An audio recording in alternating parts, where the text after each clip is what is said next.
Hello there.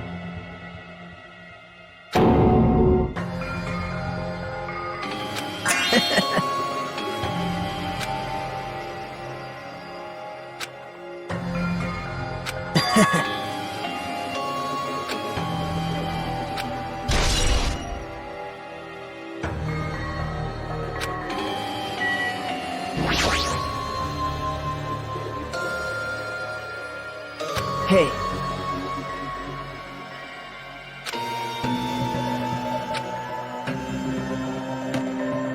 Now then.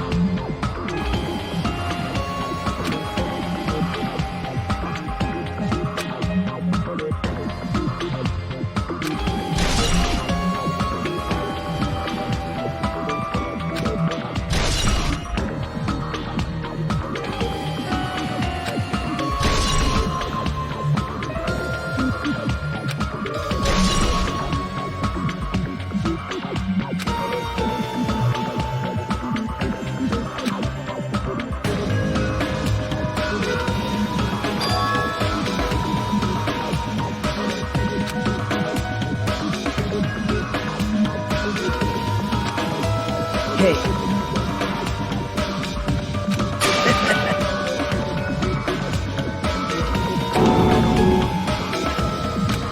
Pretty? Wow.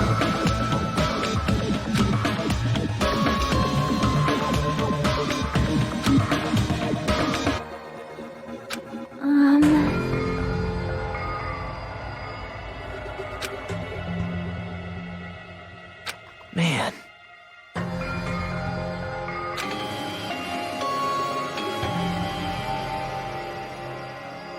Huh? Actually...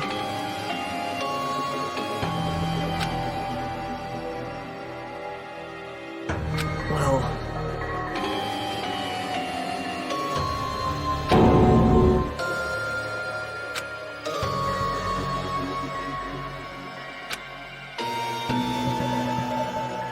I...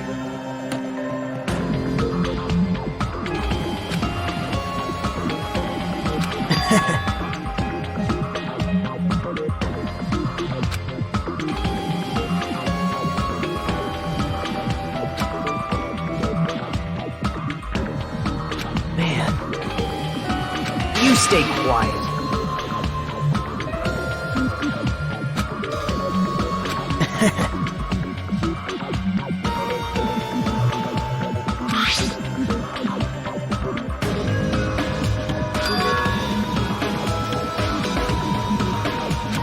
Yep.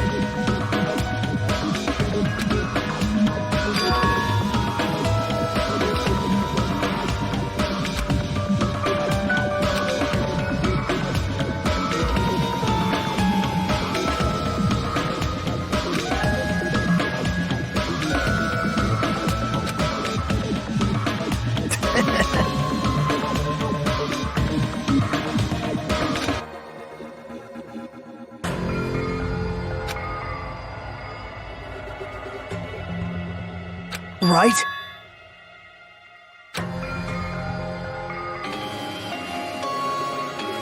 But...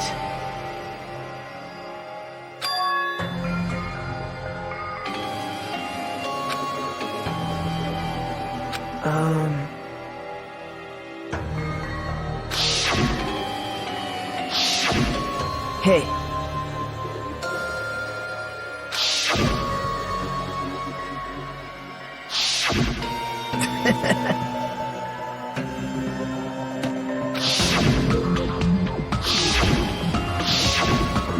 Hey.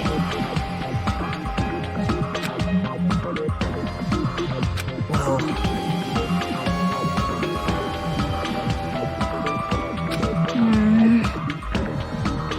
Hey.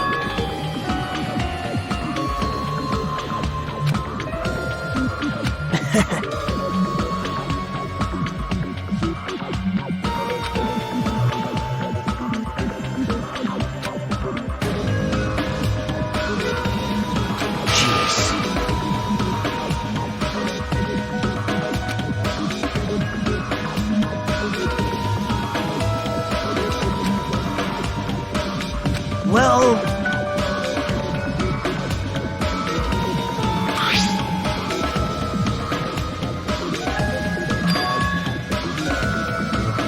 Yep. Perhaps. How unfortunate.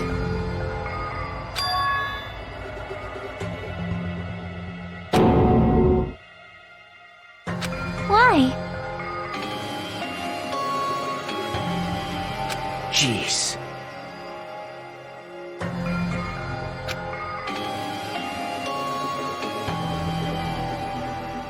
Right?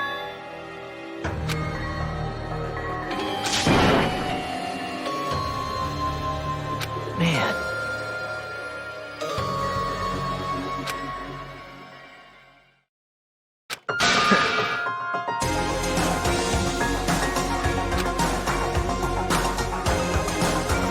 Well...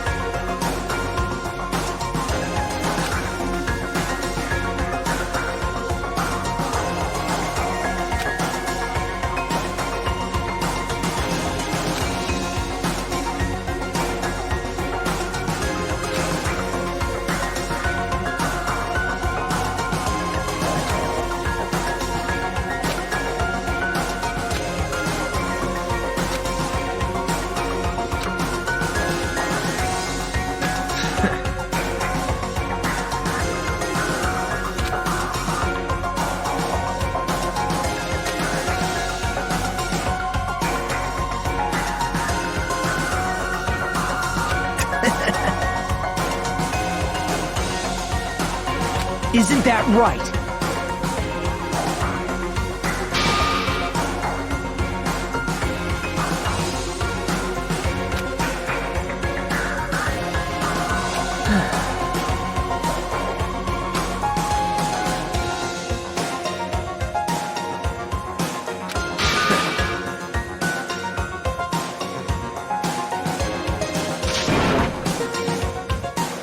Stop it.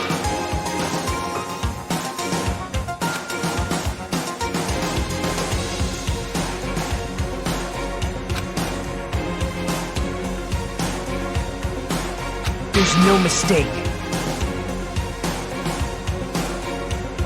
You don't even know?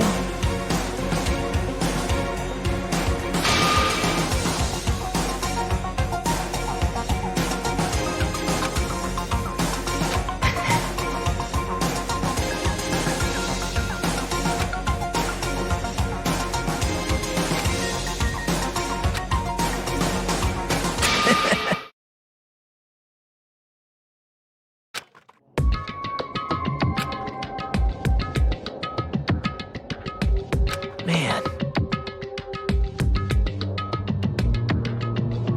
That's not it.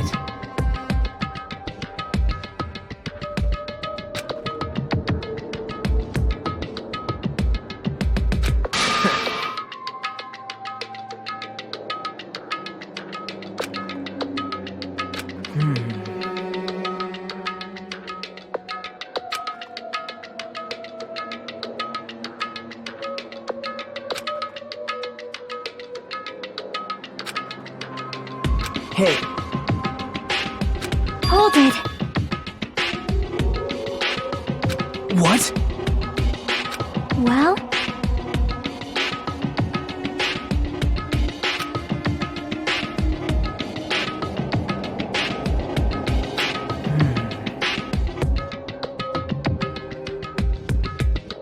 Yep.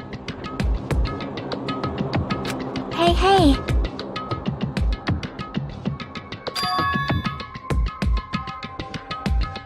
Hey.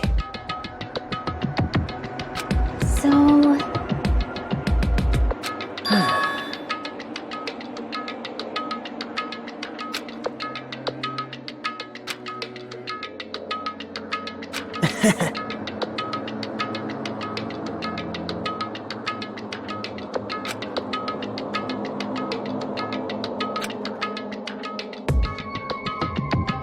Man.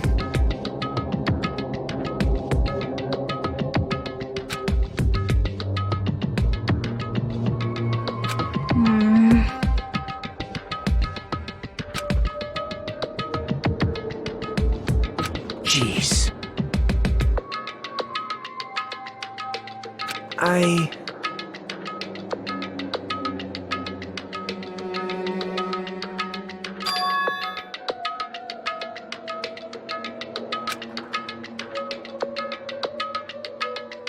Stop it.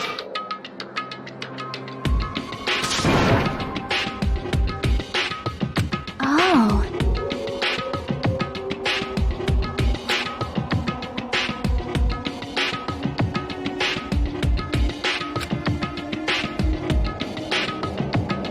You're right.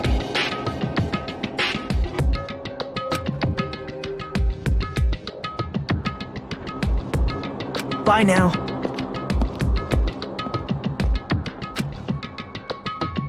Hey.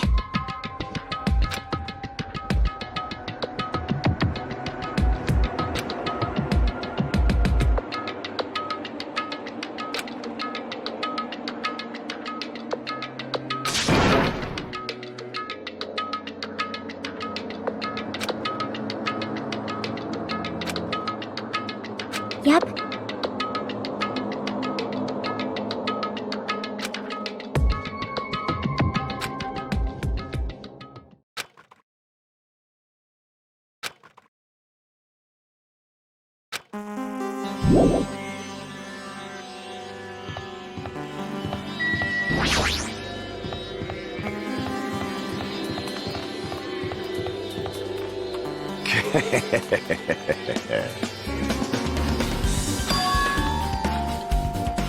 Yo. Hey.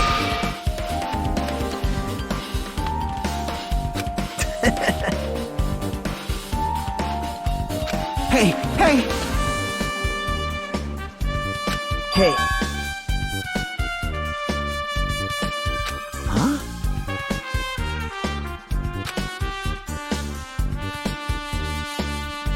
You stay quiet.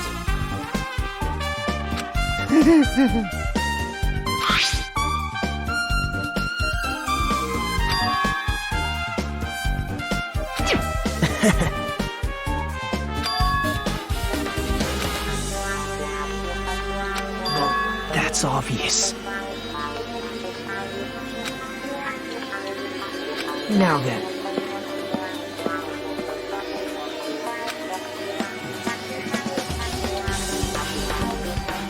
Oh my!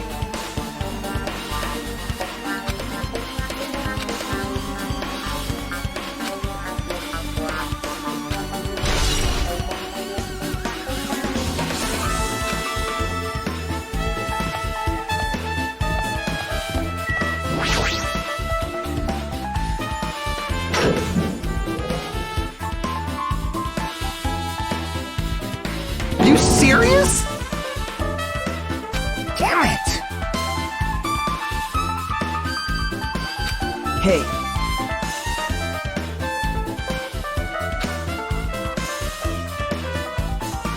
Wow.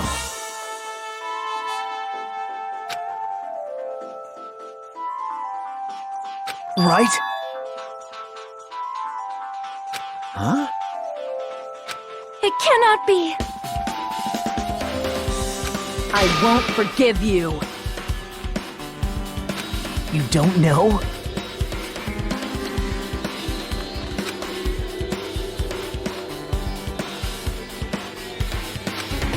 Damn it! You stay quiet.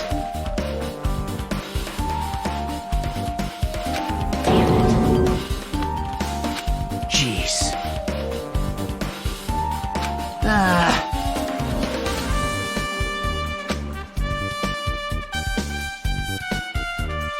Well...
maybe...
You're the worst! Jeez.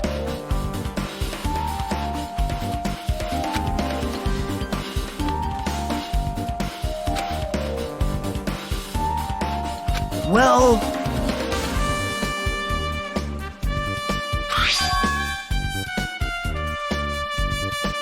You don't even know?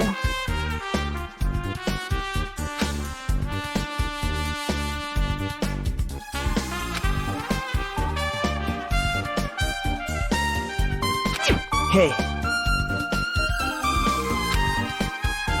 See?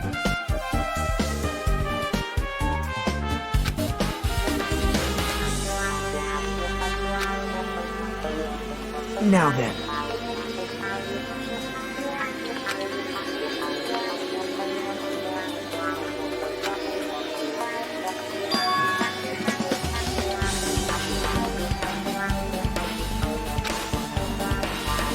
Well...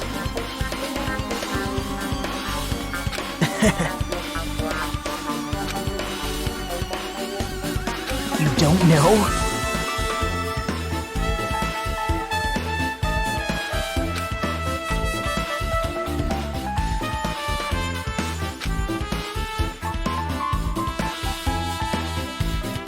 It's obvious. Well...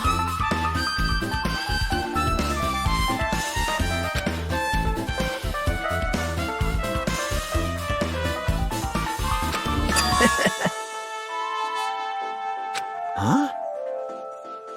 See?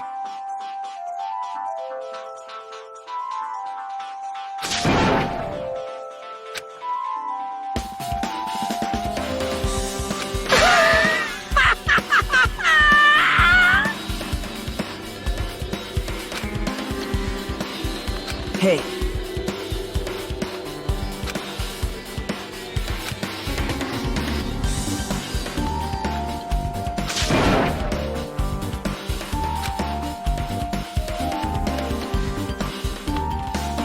Huh?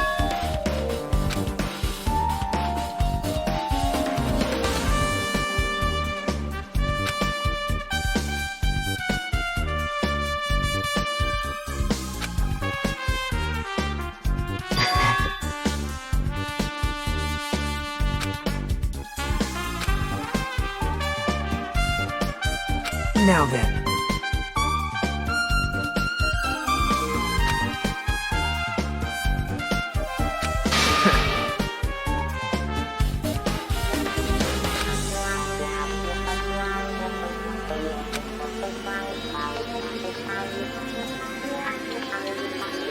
Right?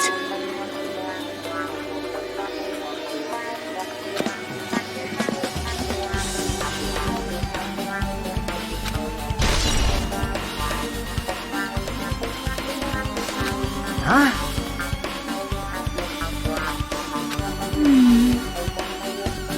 Damn right. Yep.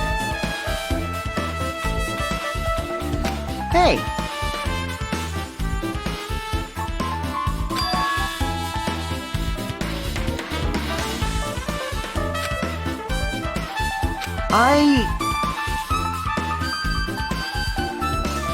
Jeez.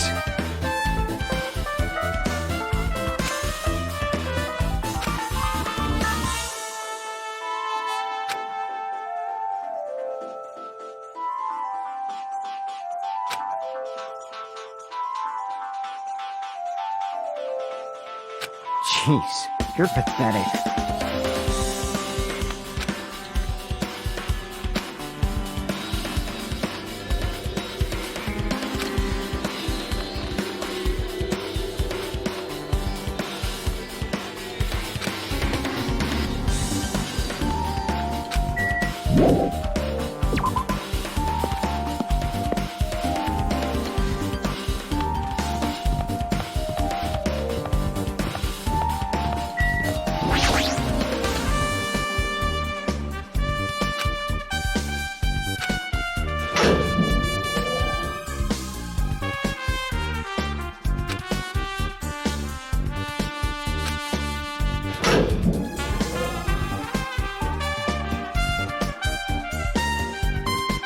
What's up? Hey, hey.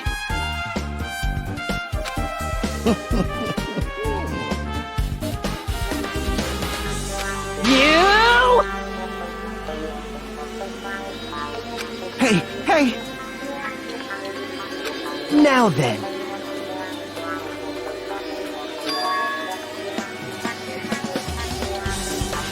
Even so.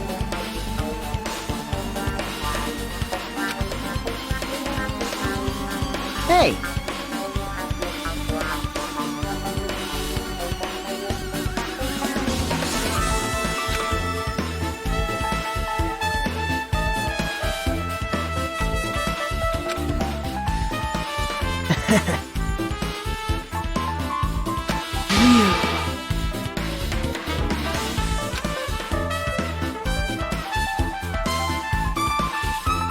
Yep.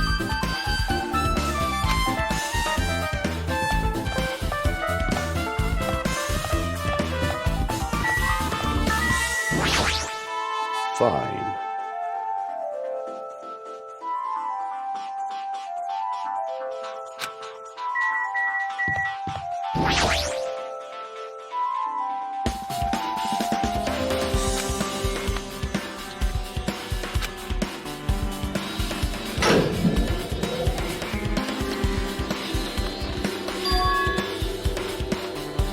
Hey, hey! Impossible! Hold it.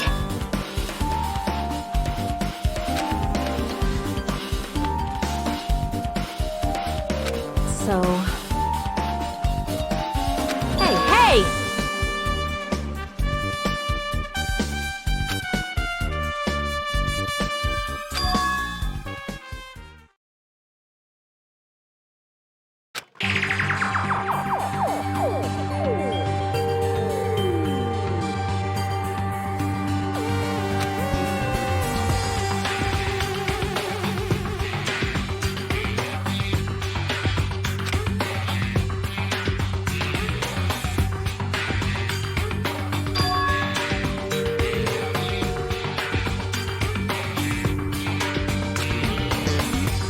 Hey, hey!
I see.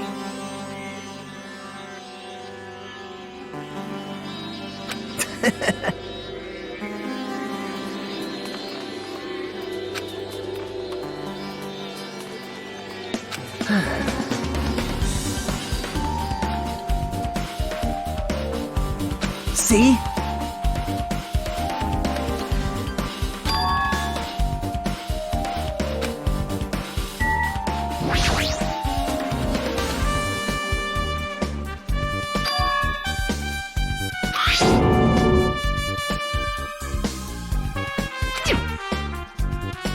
Now then. See?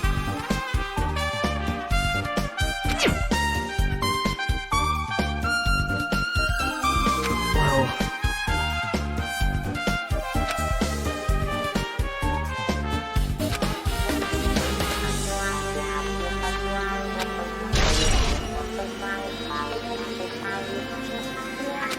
What?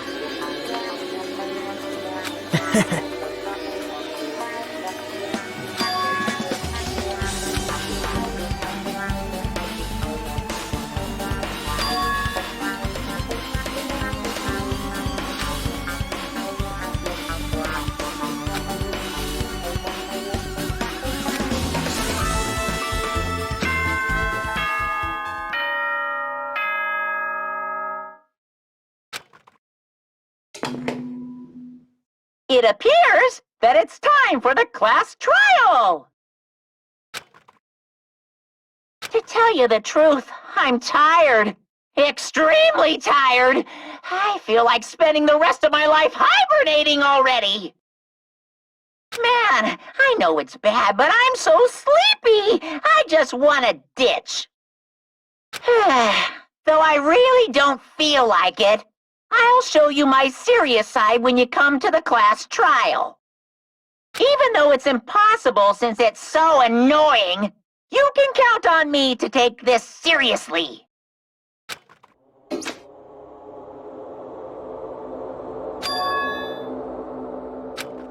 Hey, hey! Damn it!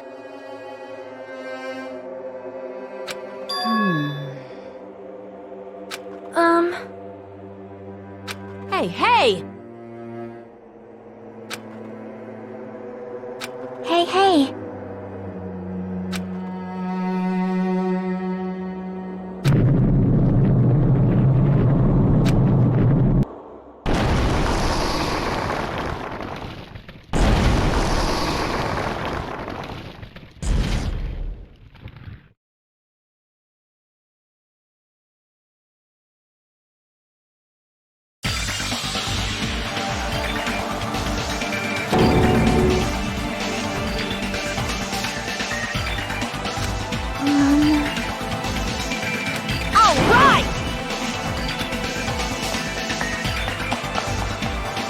Jeez, you're pathetic. It appears you cannot escape. It's nearly showtime!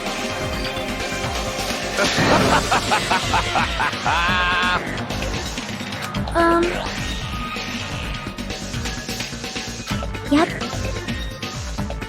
Damn it!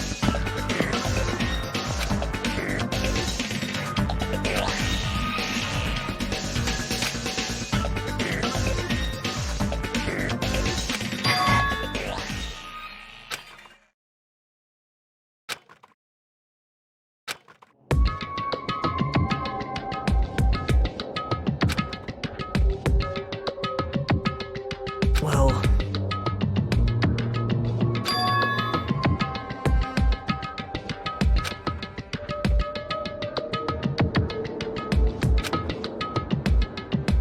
Man.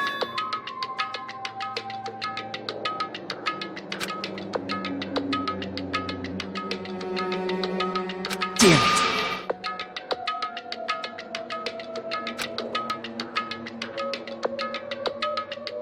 What?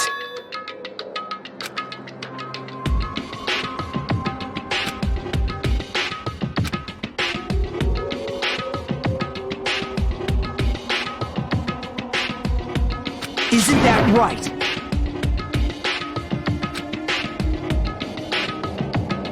Well... Hey.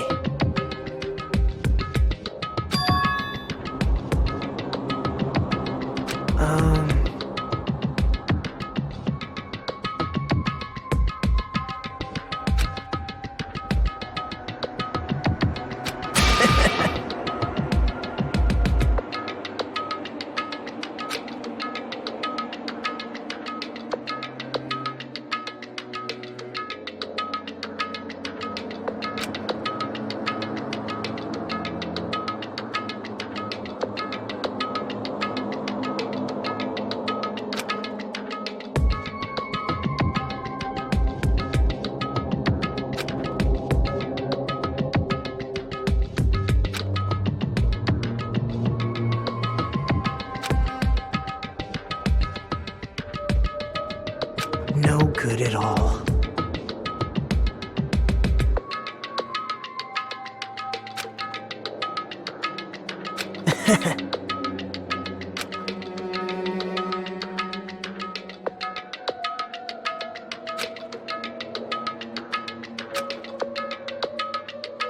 Right?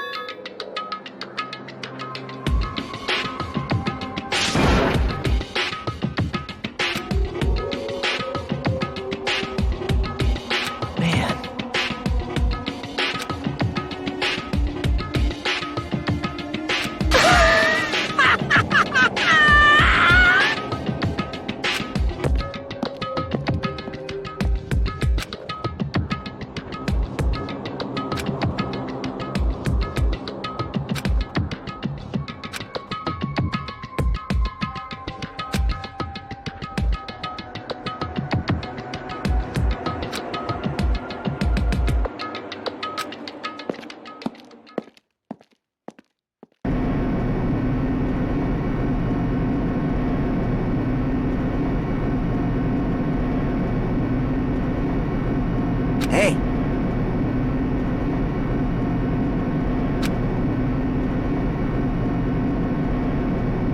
Well, yeah.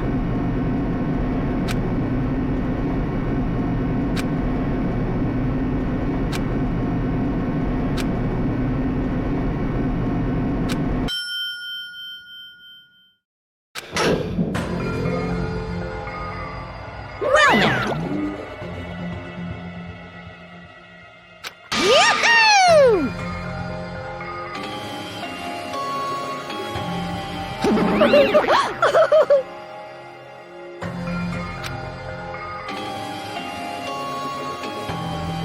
Hey, come on now. Now I'm really angry.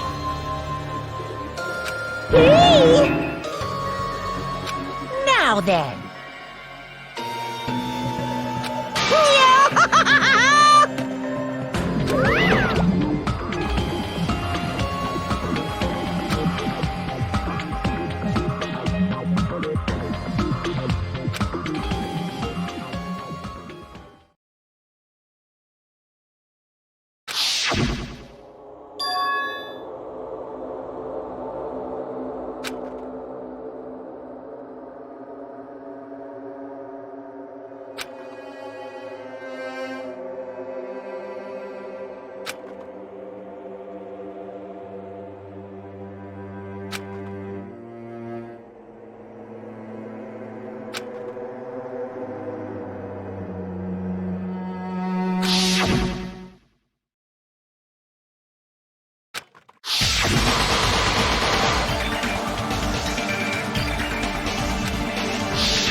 Now then, let's begin with a simple explanation of the class trial. During the class trial, you will present your arguments for who the killer is and vote for who done it. If you vote correctly, then only the blackened will receive punishment. But if you pick the wrong person, I'll punish everyone besides the blackened, and that person will earn the right to leave this island. I'm sure you guys are starving by now, but let's get revved up and raring to go! Whoever survives will be treated to a fancy lunch. Guess what? Rabbit curry is on the menu! Huh? I'm not the main ingredient, right? I'm here today because Coach Nekomaru risked his life to protect me. I'm gonna be the one who avenges him. I'll definitely find out who the killer is. I'm definitely not tempted by curry. Got it? Akane! You seem to have an impressive amount of drool flowing from your mouth. Hey, why don't we try going over the incident? We weren't able to leave Strawberry House, so I want to make sure we get a detailed understanding. I discovered Nekomaru's body a little before 7 a.m. I headed over to Grape Tower for Monokuma Taichi and found the body there. Hajime and Chiaki were also with me. Hajime was with Miss Sonia and Chiaki that early in the morning? Don't tell me you three were together since last night! Imbecile! I am not some woman with flexible legs. Of course you're not. You're much classier than that. With legs like those, we could probably do the splits real easy. We just happened to run into each other on the first floor of Grape House and went to the tower together. And then, the three of us discovered Nekomaru's body. The body discovery announcement was made soon after. Akane heard that and rushed over. We heard the body discovery announcement too, from Strawberry House, obviously. As I recall, we found out the elevator was out of order, which left us stuck. So we decided to go to the tower for the time being and headed for Strawberry Hall. But someone even broke Strawberry Hall's door button. We couldn't go anywhere because of that. Thinking we should at least find some method to communicate, we set our sights on the lounge telephone. Forget these boring intros. Let's talk about the killer. Anyway, it's definitely someone from Strawberry House. What do you mean, definitely? There's no way a chick would kill someone so cruelly. So it must be one of you Strawberry House dudes. One of you better hurry up and confess, or I'll break all of you in half! You're the cruelest one here!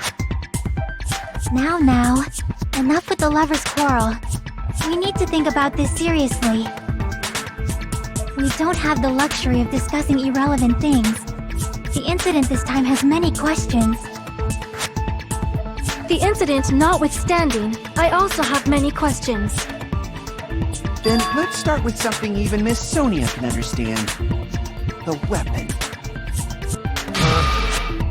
Well, the weapon is obvious, right? What the heck, you guys? The weapon! You can totally tell just by looking.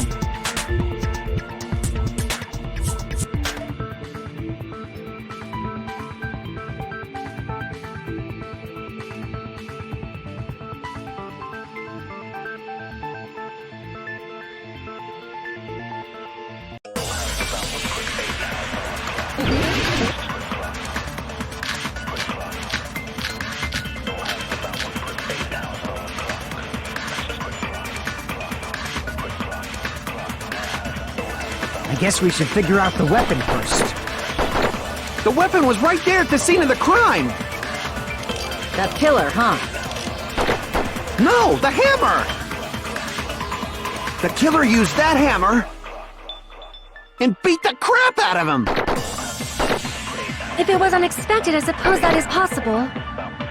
That's right. It was a surprise beating. The weapon is decided.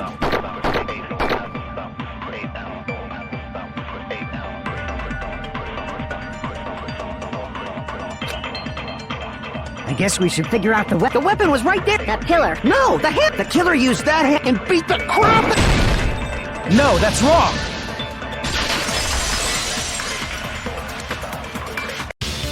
No, I can't accept that hammer was the murder weapon.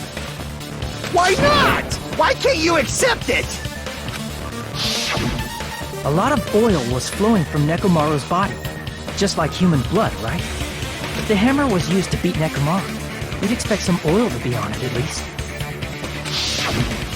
But that hammer was clean. So that's why you can't accept that it's the murder weapon. Yeah, but killer might have wiped off the oil later. Why? Well, obviously, to make the hammer look like it's not the murder weapon. Then why bother cleaning the oil? If they didn't want it to look suspicious, they would have discarded the hammer. You're pretty insightful, baby gangsta. Baby gangster? Me? Just so y'all know, I was trying to test you guys. I thought, maybe you guys mistook the hammer for the weapon or something. Seems that was a waste of time. Then what was the real weapon used to murder Nekomaru? That's the problem. There wasn't anything else at the crime scene that looked like a potential weapon. Then, how about we look at it from a different angle? If it doesn't have oil on it, it's not the weapon. So whatever has oil on it must be the weapon, right?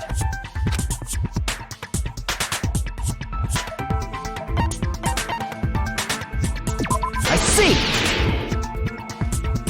The only thing with oil on it is that broken pillar. Then that pillar is the weapon! Coach Nekomaru got clobbered with that pillar! Nobody could withstand a blow from that pillar. Even if you used 100% of your muscle strength, it would be impossible to wield it as a weapon. Why? We tried to move it, right?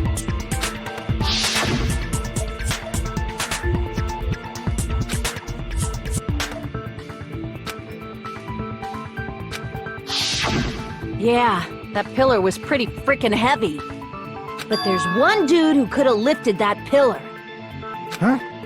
Who are you talking about? Coach Nekomaru's robot body! With that dude's super strength, lifting a pillar would be real easy. So, he lifted the pillar, and then what? Did he use it to beat himself? You mean Nekomaru killed himself? Don't be stupid! He ain't the type to commit suicide! Then even if Nekomaru could have lifted that pillar, it has nothing to do with the case at all. Well, I guess you're right. What the heck?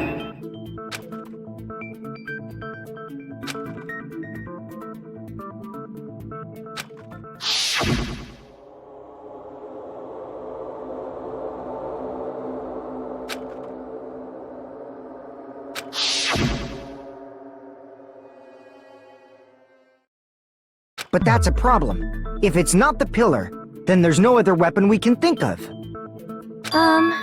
There may be a way to use the pillar as a weapon without lifting it. Huh? For reals? Yes, for reals. I see. So my gut was right after all. All right, it's up to you, Sonia. Prove that pillar was the murder weapon. Understood. Then I shall give it my all. Sonia, here I go!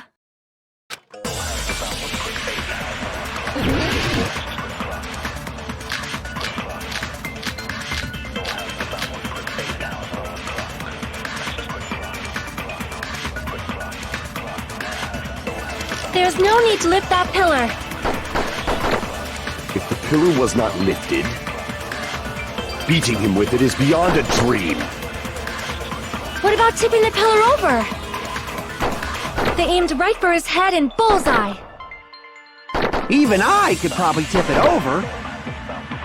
Considering the pillar's weight, it probably exerted a ton of force. Sonia, you go, girl! I'm getting hella excited!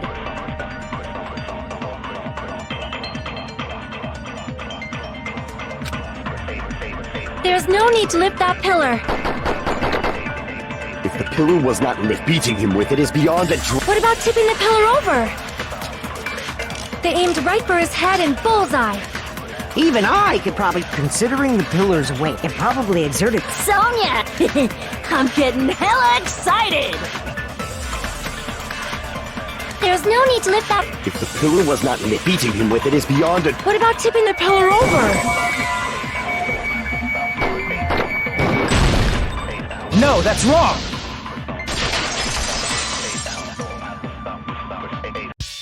If Nekomaru was crushed by the pillar, then there should have been fragments on top of his body. Huh? Fragments? The pillar fragments were scattered beneath Nekomaru's body, but there weren't any on top of his body.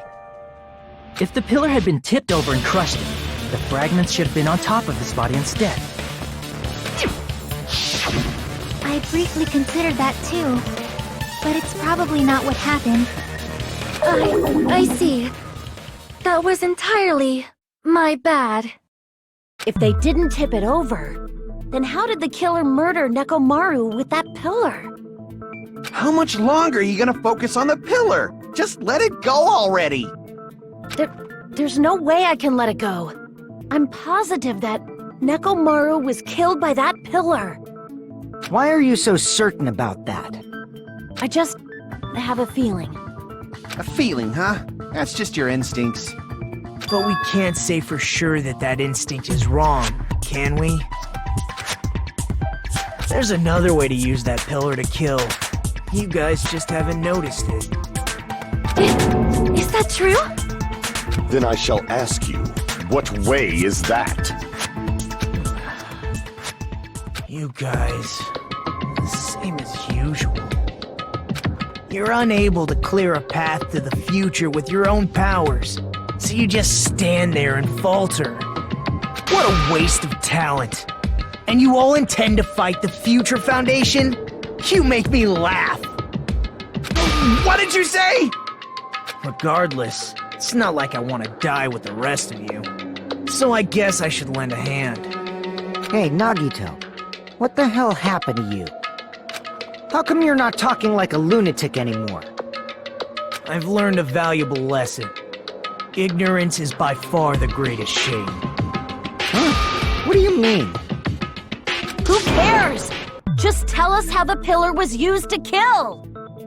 Well, first of all, the pillar itself is not enough. But when combined with a specific item, there's a way it could be possible. A specific item? Of course, the ultimate weapon. Ultimate weapon? Isn't that the thing you get when you clear the final dead room? So, Nagito knows what the ultimate weapon is? Of course I know, but I'm pretty sure everyone else has seen it, you know? We've seen it? That's right. You've seen it clearly. Because I, the one who has claimed dominion over evil, am the ultimate weapon. I am he who cuts the insolent catalyst which flows out from the chaos with the sword of victory. It's only fitting that I deserve to be called the ultimate weapon! No, you are far greater than the ultimate weapon, since you wield your 4 dark devas of destruction. I see. I don't know why, but I'm not liking this. Cut the bullshit and say it clearly. What is the ultimate weapon? In order to clarify that, we first need to solve the secret of the funhouse. Huh? The secret of the funhouse? You still don't realize it? Jeez, get it together. You're supposed to be the symbols of hope, aren't you? Ah, I forgot. Except for Hajime, of course. Except for Hajime? If we make it out of this, I'll explain it to you guys. Anyway, we must first clarify the secret of the funhouse, right? Then I think it must have something to do with the structure of the funhouse. Strawberry House leads to Strawberry Tower, and Grape House leads to Grape Tower.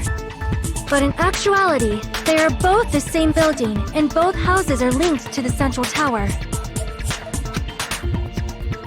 It is undeniable that such a sweet building structure is the secret of the funhouse. Man, not only does that make perfect sense, but Miss Sonia's beautiful voice is just so soothing. Faux show! I shall leave this matter to your discretion.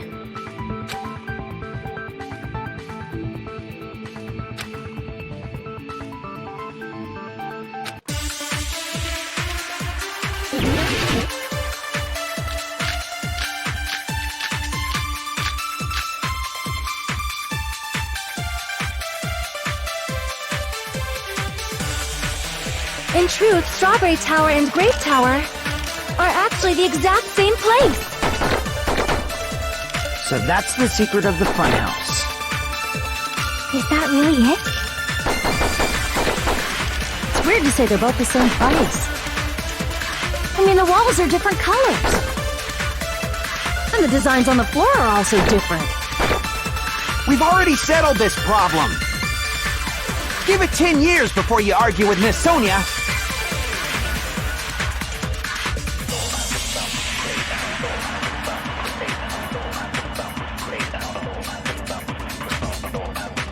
In truth, Strawberry Tower are actually the exact same place. No, that's wrong!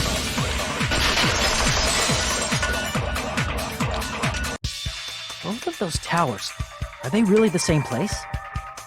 Why are you asking that now? Do you harbor a grudge because my kingdom destroyed your homeland? Hajime, I won't tolerate any sort of rebellion. I mean, doesn't it seem strange? When we went to Grape Tower from Grape Hall, Nekomaru's body was in front of the door to Strawberry Hall. But when we went to Strawberry Tower from Strawberry Hall, his body was in front of the door to Grape Hall. It's probably some kind of trick, like the floor rotating 180 degrees or something. If it is, then see? That means it could have passed as the exact same place, right? If so, then what? Do you seriously think such a simple answer is the correct answer? Does that mean he's wrong? Oops, I guess I've said too much. If the floor didn't rotate, then that means we need to think about the structure of the building again. Bow down! Then how about this? Somebody moved Nekomaru's body. Well, we were moving from Grape Tower to Strawberry Tower, but we should have all been together during that time. Even if they tried to move the body inside the tower. Then Monokuma did it. While we were moving, Monokuma quickly moved things around. But Nekomaru's body wasn't the only thing moved. Are you saying the broken pillar was moved too? If it is too heavy to carry, let them roll it. Just like if there is no bread, let them eat cake.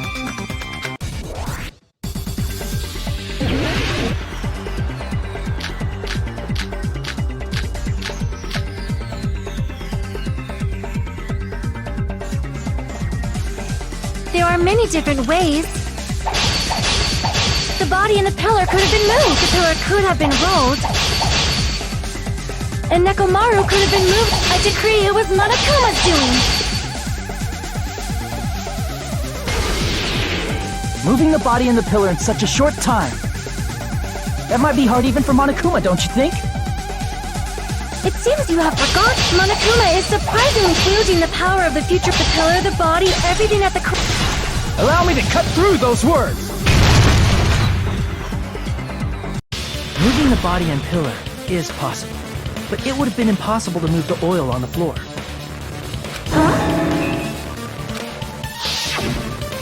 When the position of Nekomaru's body and the pillar changed, the oil surrounding his body moved too. Physically moving all of the oil like that is simply not possible, no matter how you look at it.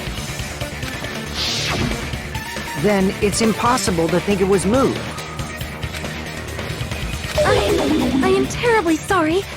I cannot believe I got so fired up. It's all right. A fired up Miss Sonia is awesome to watch.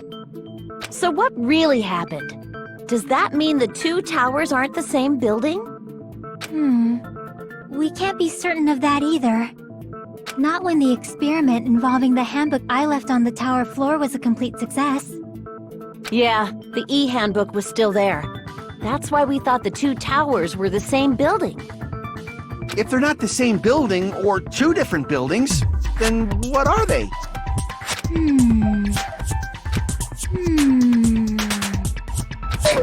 No idea, huh?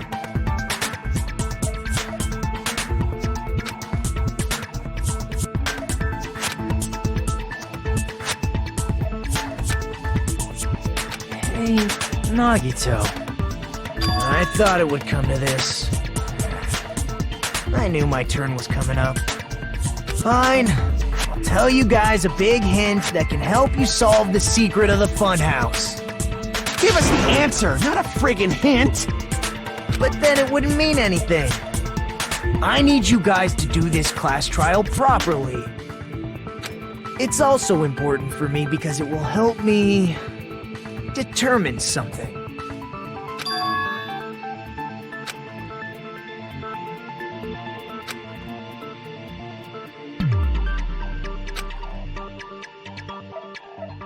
But how do we know your hint is any good?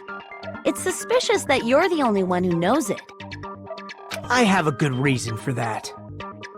The reason I'm the only one who knows it is because I was the only one who performed the appropriate action.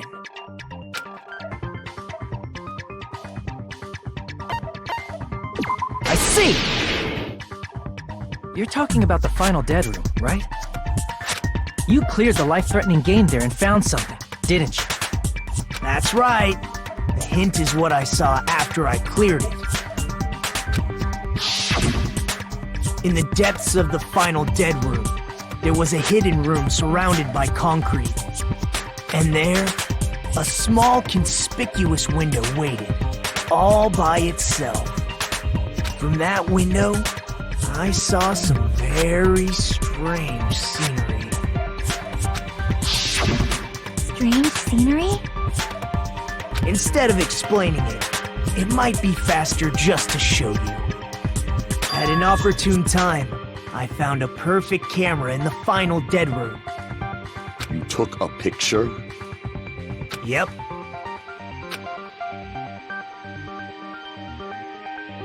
See? This is it.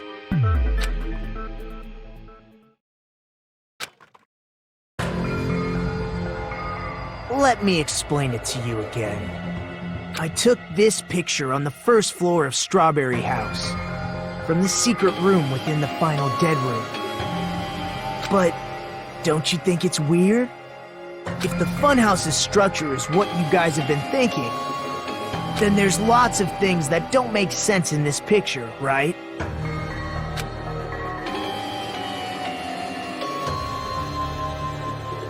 Then let's begin. Shall I call it thinking time?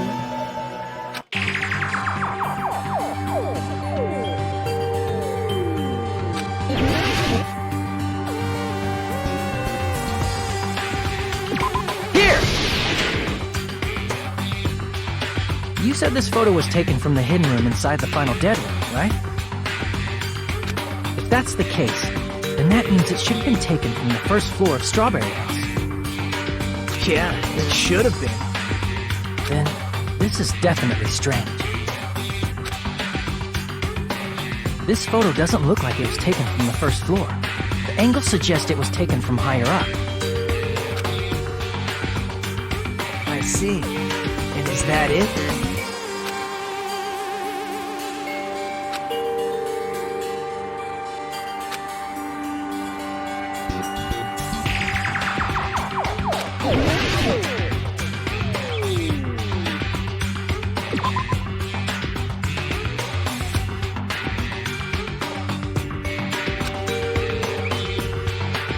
Crap!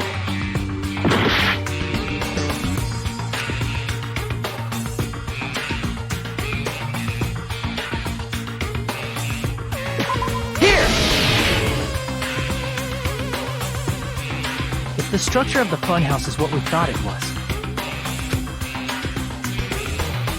Grape House and Strawberry House should link to the tower in the middle. Which means, if you're viewing the tower from Strawberry House, you should see Grape House behind it. But in this photo, I don't see anything behind the tower. No shadow, no shape, no Grape House at all. That's right. Good call. In summary, this is the truth contained in this photo. The first floor of Strawberry House is located in a high area, and Grape House is not behind the tower. It's not? Are you saying that Grape House is merely an illusion spell cast by Monokuma's cursed eye? From this point on, do your own thinking. Now that you've finally met the same requirements as me, if you guys are truly symbols of hope, you can easily solve a simple mystery like this. It might be possible for Hajime to solve it too, even though he's just a normal high school student. Despite the fact that you don't have a real talent, you already know about the other clue.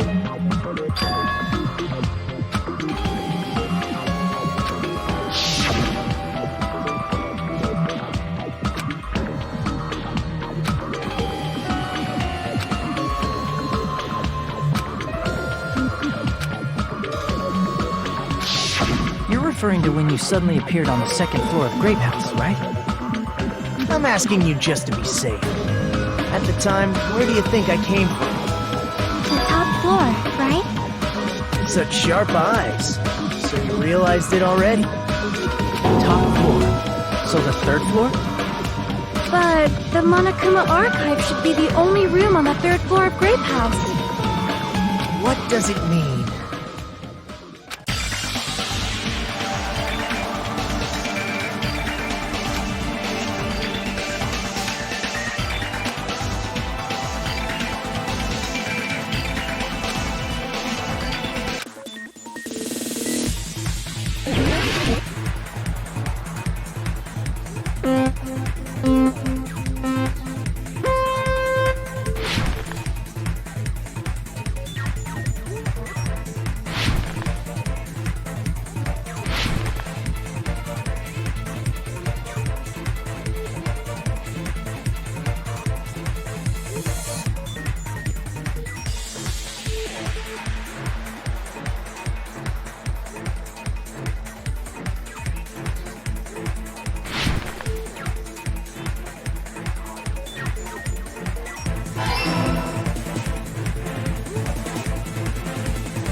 It's all coming together!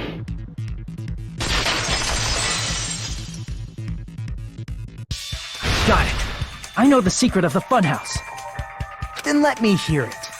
What kind of answer will you give, I wonder? In the picture Nagito took from Strawberry House, I didn't see Grape House at all. So where did Grape House go? There was only one possibility. It was in a position where it couldn't be seen from Strawberry House. Which means Strawberry House and Grape House are in the same building, but on different floors. Same building, different floors? Then the two houses aren't two different three-story buildings. They're actually one 6-story building? When you think about it like that, based on Nagito's picture, it's clear where Strawberry House is located.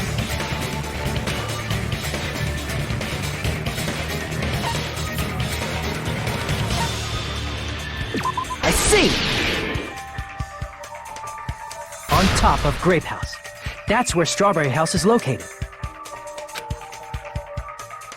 Because of that, the photo taken from the first floor of Strawberry House was at a high angle. Altogether, this means the first floor of Strawberry House is also the 4th floor above Grape House. Oh snap! I never expected that the two houses were connected vertically. But what about the shape of the building? The two houses were completely different shapes. Strawberry House is 4-sided, and Grape House is 6-sided, right?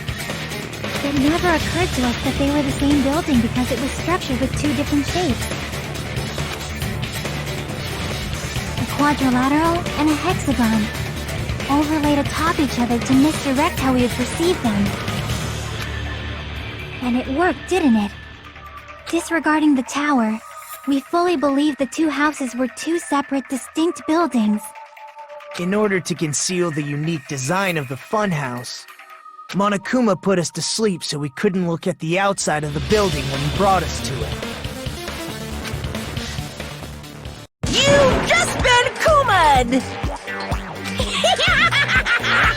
Don't you think a building full of so many surprises totally deserves to be called a fun house? Then, it's true? The building was really like that? That's right! Those two houses exist on different floors in the same building! Constructing a building like that on your own without my knowledge? How horrible! Then what about the towers? Are they arranged vertically just like the houses? Yeah, Strawberry Tower and Grape Tower should have also been different floors inside the same building. Just like Strawberry House was on top of Grape House, Strawberry Tower was also on top of Grape Tower. However, if they're different floors within the same building, why was Nekomaru's body in both places? Aw, your precious yammies don't know? But it's so simple. Alrighty then. I'll be the one who solves this mystery in a flash. Please watch me, Miss Sonia. Oh, I see. Do whatever you like. I'll definitely make her watch me. I'm gonna stand out till she notices me.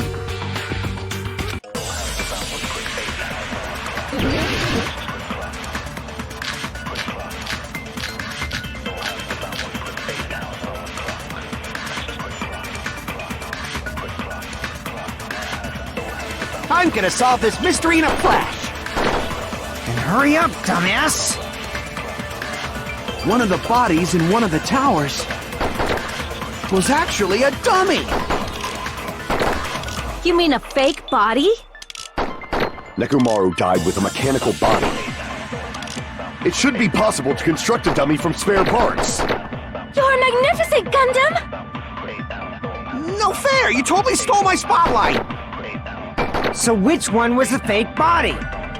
Shut up! Just pick one of them!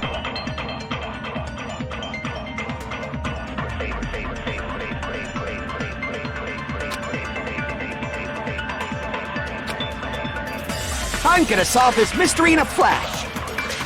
Then hurry up, One of the bodies in one of the towers was actually a dummy! Damn it! I'm gonna solve this mystery in a flash! Then hurry up, dumbass! One of the bodies in one of the towers was actually a dummy! You mean a fake body? Nekomaru died with a mechanical body. It should be possible to construct a dummy from spare parts. You're magnificent! No fair! You totally... So which one was the fake? Shut up! Just pick one of them!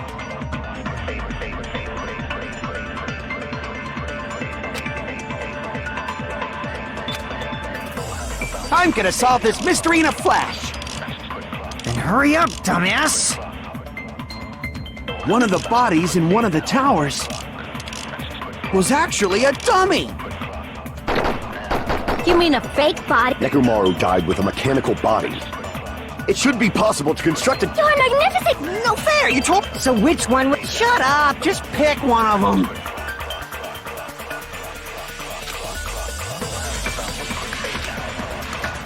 I'm gonna solve this mystery in a flash! Then hurry up, dumbass! One of the bodies in one of the towers was actually a dummy!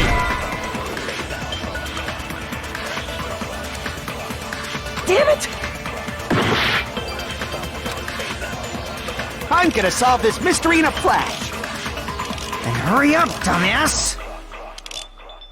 One of the bodies in one of the towers was actually a dummy!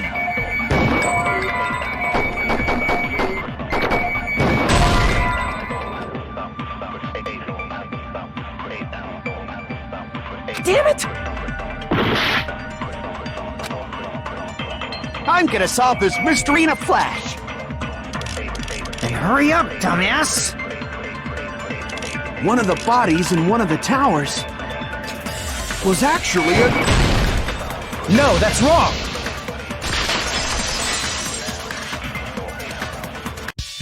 Nekomaru's body wasn't a dummy. That can be proven by Kazuichi's account.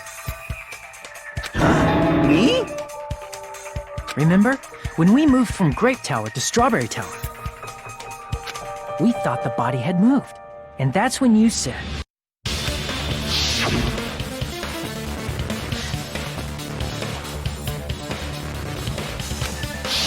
Right up until that moment, you were disassembling Nekomaru's body at Grape Tower, right?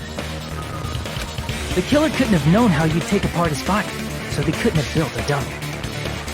Unless Kazuichi was the one who built the dummy, then it would be a different story.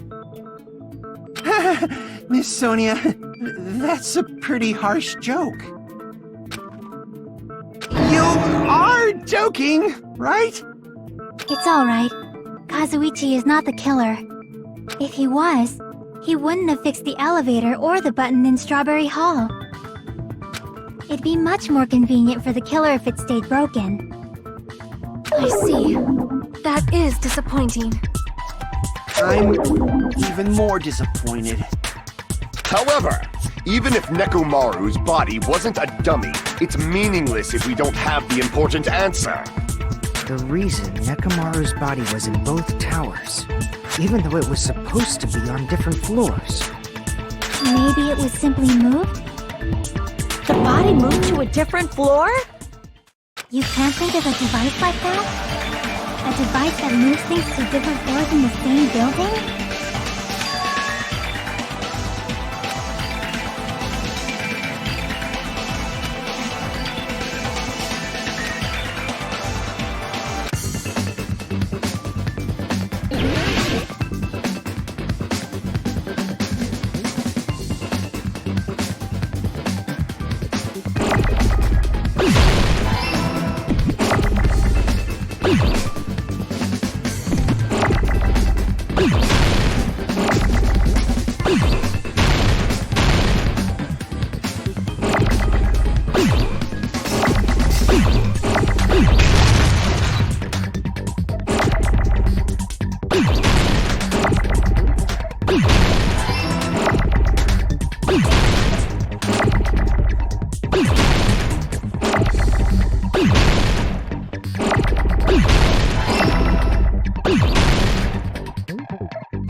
Must be talking about an elevator.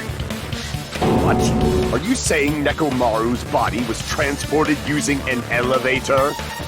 Where the hell is this elevator anyway? It's the tower itself. The inside of the tower is one big elevator.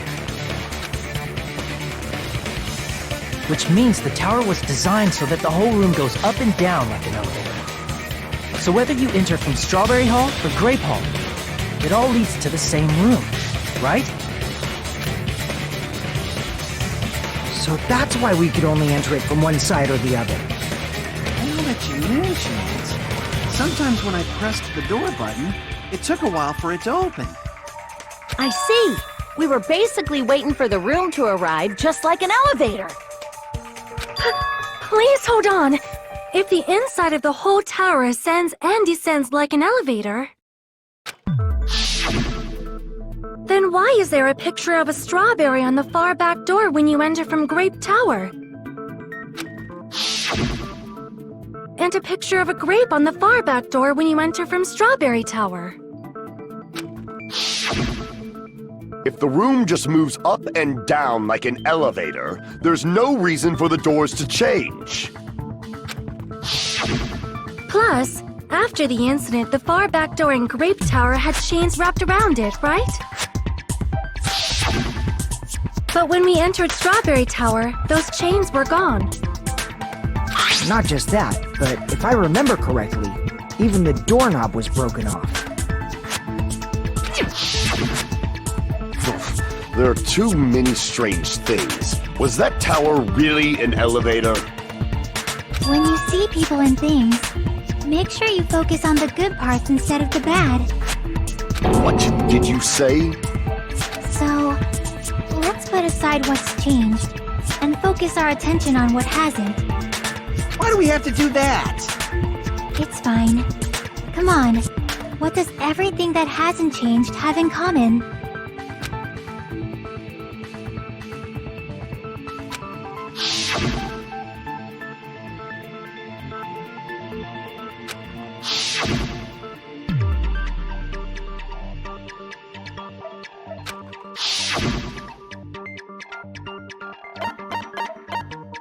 I see!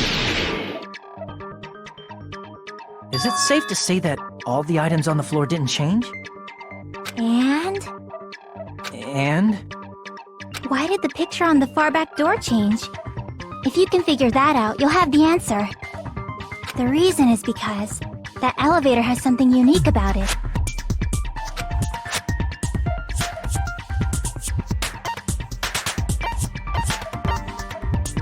I see!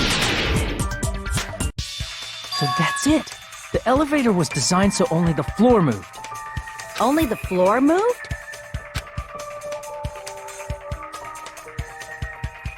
Which means the whole room wasn't an elevator, only the floor was. That's why we saw different doors in each tower. Which means on the first floor of Grape Tower, the door on the far back wall had a strawberry design. And on the fourth floor, which was Strawberry Tower, a different door on the far back wall had a grape design. Then, where do the different floors lead?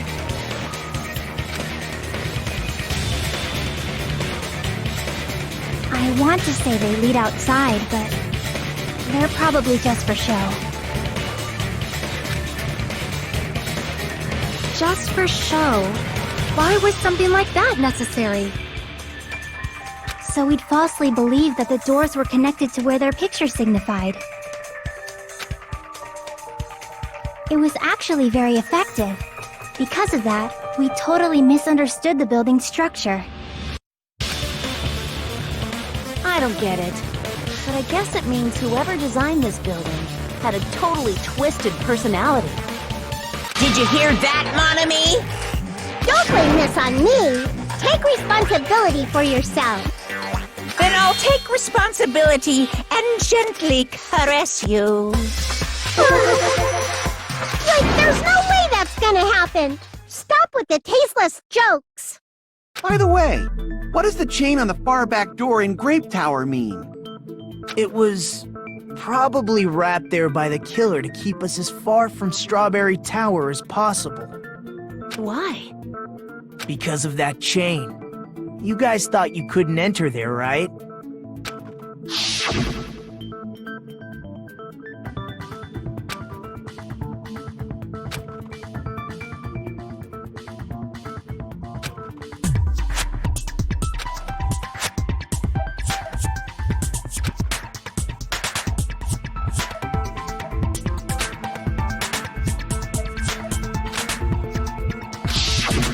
The killer destroyed the Strawberry Hall button, so we'd stay away from Strawberry Tower.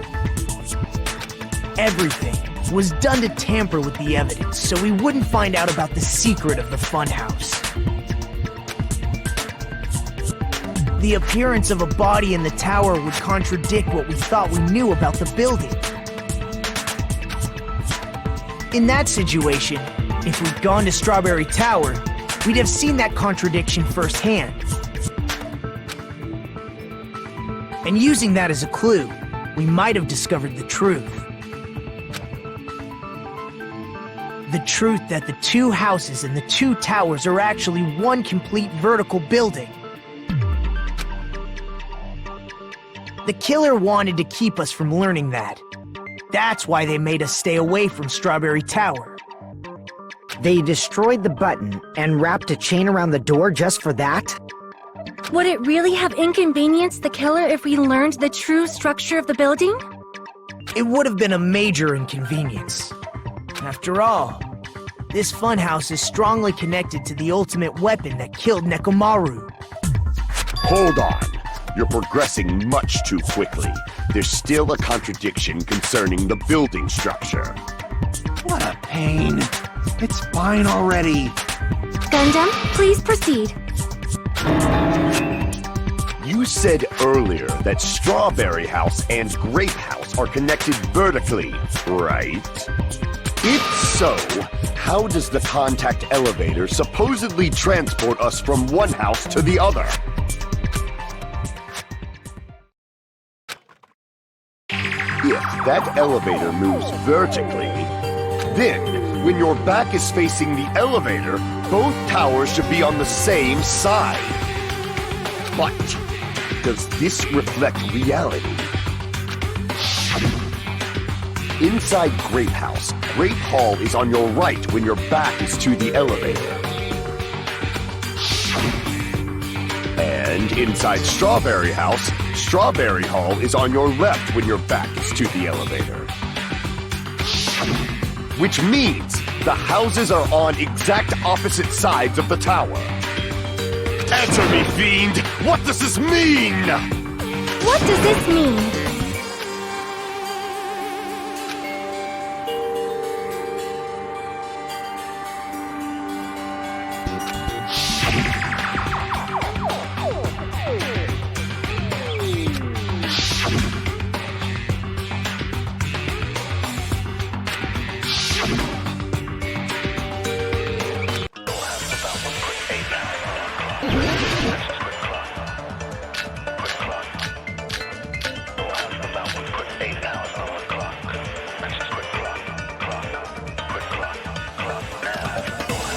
The two houses are connected vertically.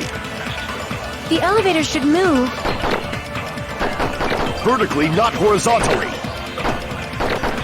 However, at both houses, if the contact elevator is behind you, the towers are in opposite directions. Which means your reasoning It's clearly contradictory. What's with this iron curtain of teamwork?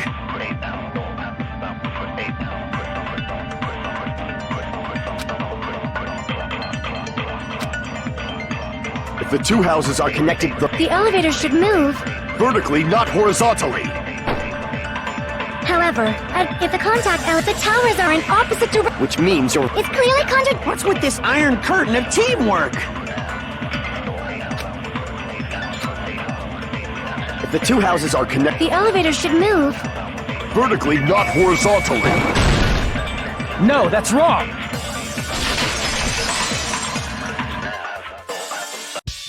The elevator wasn't just moving vertically. Isn't that right, Kazuichi? Huh? Me?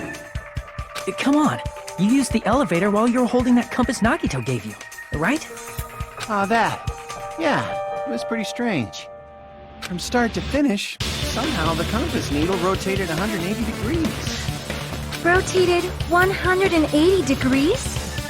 Meaning, as the elevator moved between the two houses, it also rotated 180 degrees.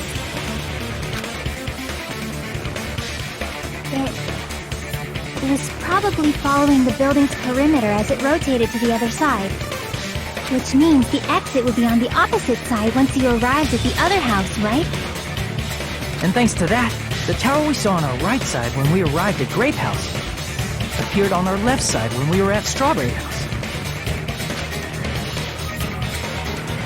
An elevator that rotates while it moves. Is that even possible? It's like something from an amusement park. Well, a funhouse is an amusement park attraction, you know. And since the building doesn't really need to be structurally practical, it makes for some splendid fun! That's not splendid at all! You're inhuman! You say I'm inhuman, but I'm just a bear! So I was never human to begin with! I'm different from these lowly humans! So we're done with the secret of the funhouse, right? Then let's start talking about the important stuff. What's the ultimate weapon that killed Nekomaru? And how'd they combine it with the pillar? Huh? You still don't know what the ultimate weapon is yet? It's what I found at the Octagon, you know. What is the Octagon? I haven't heard about that yet. Oh my... I can't believe I have to explain that now. As long as you know what an Octagon means, you can solve this simple mystery easily.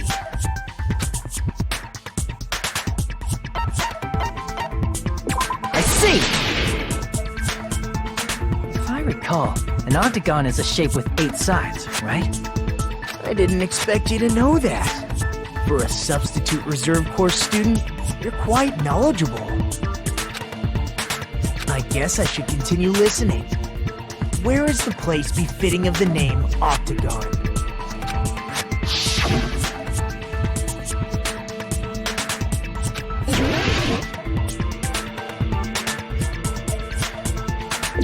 Here!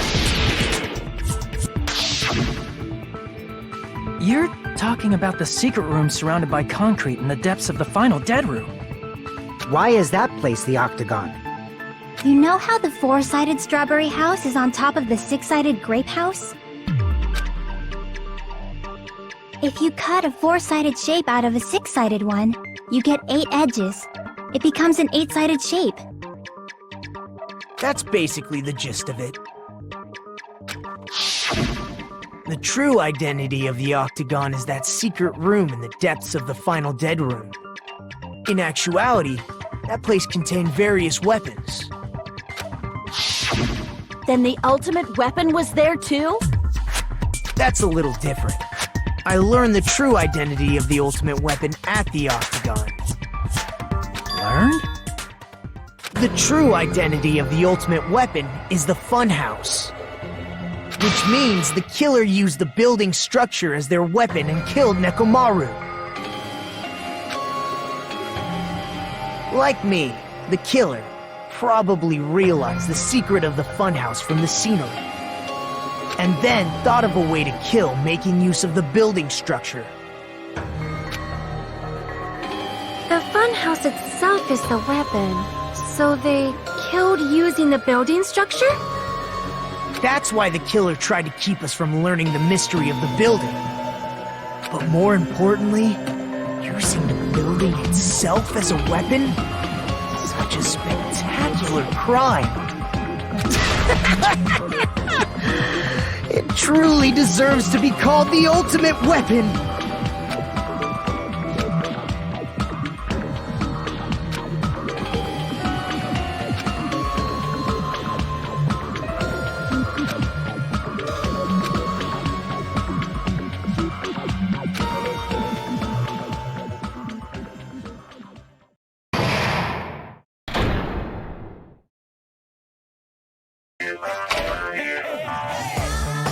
Hiya!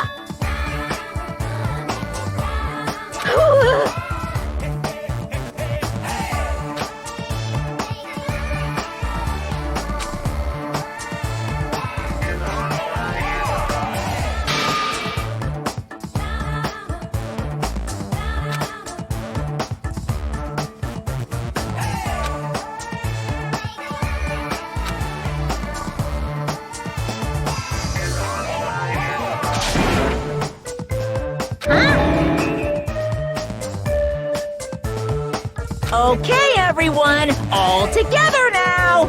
Mon ami is a serious Stufatly.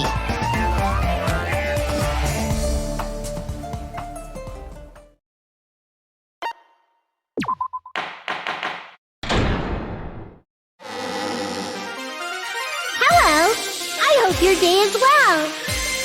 I'm trying to force myself to be more energetic, or else my mental state won't be able to keep up. Ugh, my heart's thumping like crazy. I might as well have a laid-back, so what attitude and go ahead with high energy. Yeehaw! Ah, but be careful that your batteries don't run out for various reasons. And just like I say each time, don't forget to save frequently!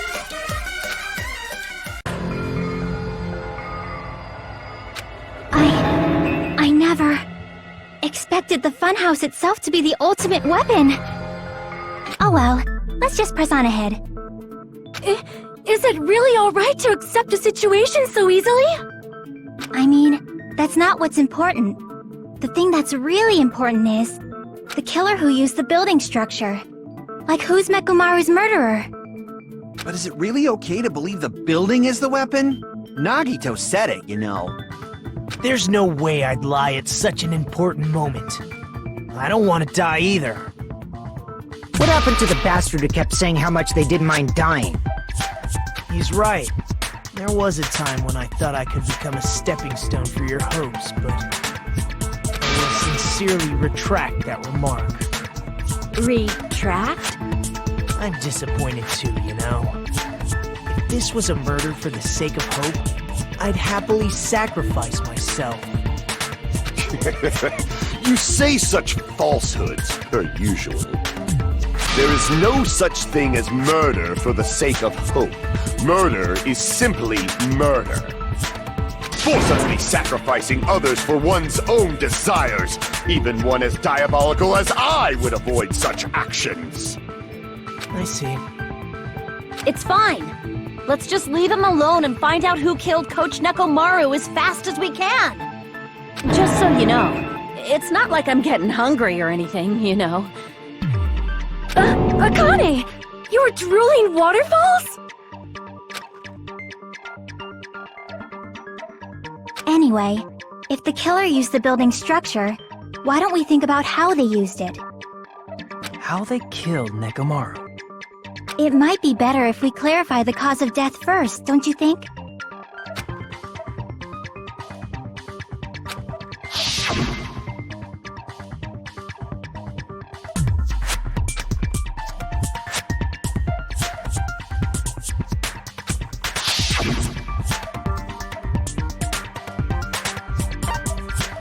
I see! That's it. I think he might have died from falling. Died from falling? If the funhouse's secret is that it's a structure where both towers and houses are vertically connected, then the killer made use of its height and caused Nekomaru to die from falling. Are you saying they pushed him off? Where'd they push him off from? That, I don't know yet. Don't just make things up when you don't know the method. Where in that building would you even be able to push someone off in the first place? It might be possible in the tower. You could push him off the 4th floor when the elevator is on the 1st floor. Did you forget how the elevator functions? When it's on the 1st floor, the door on the 4th floor won't open. Saying he died from falling is truly incorrect. You should burn in the flames of hell. But my gut is going crazy right now.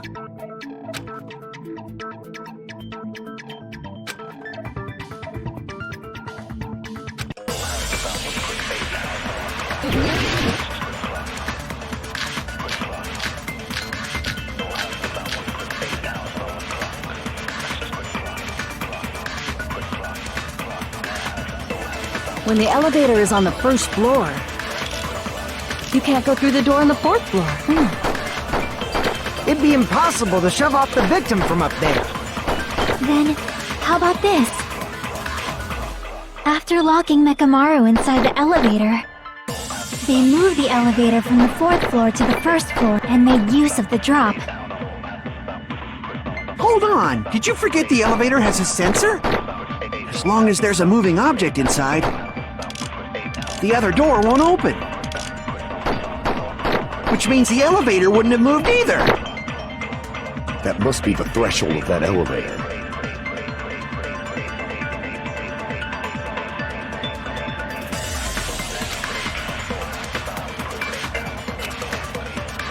When the elevator is on the 1st, you can't go through the door. It'd be impossible to shove. Then, how about this? After locking they moved the and made use of the drop. Hold on! Did you forget the elevator has... As long as there's a moving object... No, that's wrong!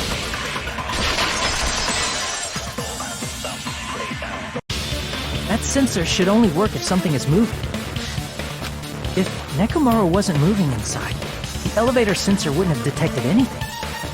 Could it be his sleep mode? When Nekomaru's goodnight button is pressed, all of his functions shut down, and he enters sleep mode.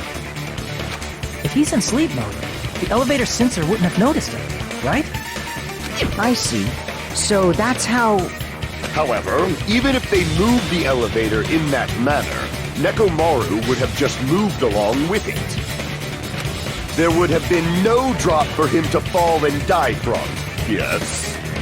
That's what I was about to explain, before Kazuichi interrupted me. Silence, pest! Now you're calling me a pest?!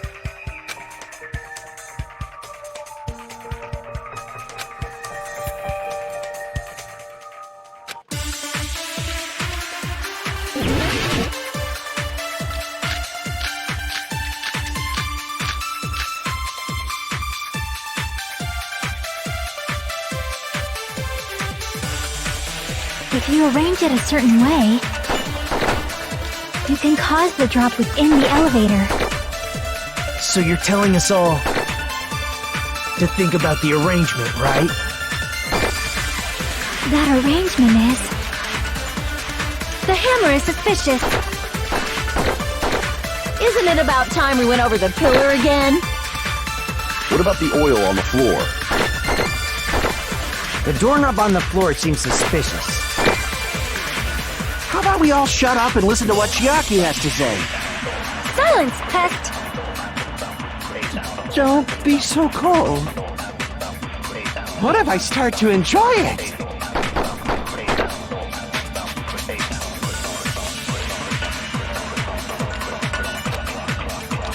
If you arrange it a certain way, you can cause the drop. So you're telling to think about the arrangement, right? That arrangement... The hammer is suspicious. Isn't it about time? What about the oil on the floor? The doorknob on the floor seems suspicious. I agree with that!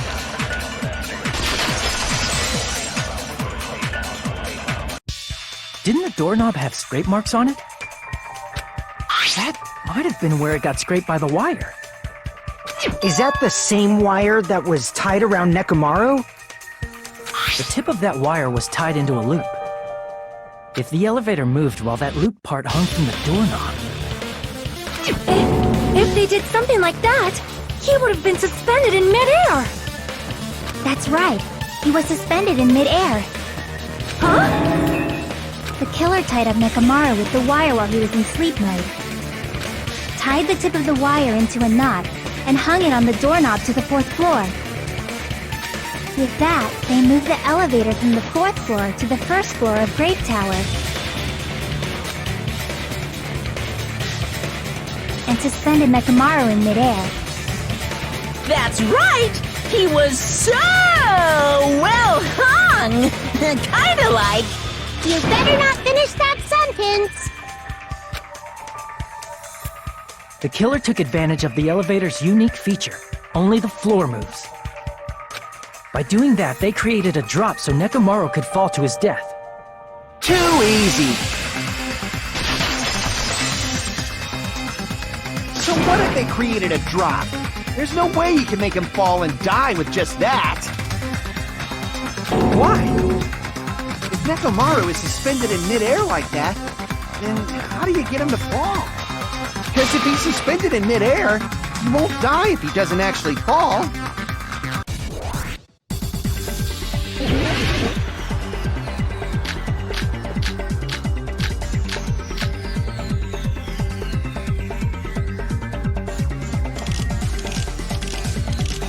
Even if they suspended Nekomaru, how would they make him fall? There's no one in the tower to push. There's no way they could do that.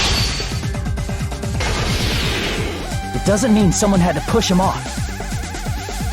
It's possible that he fell on his own. What? Nekomaru fell on his own?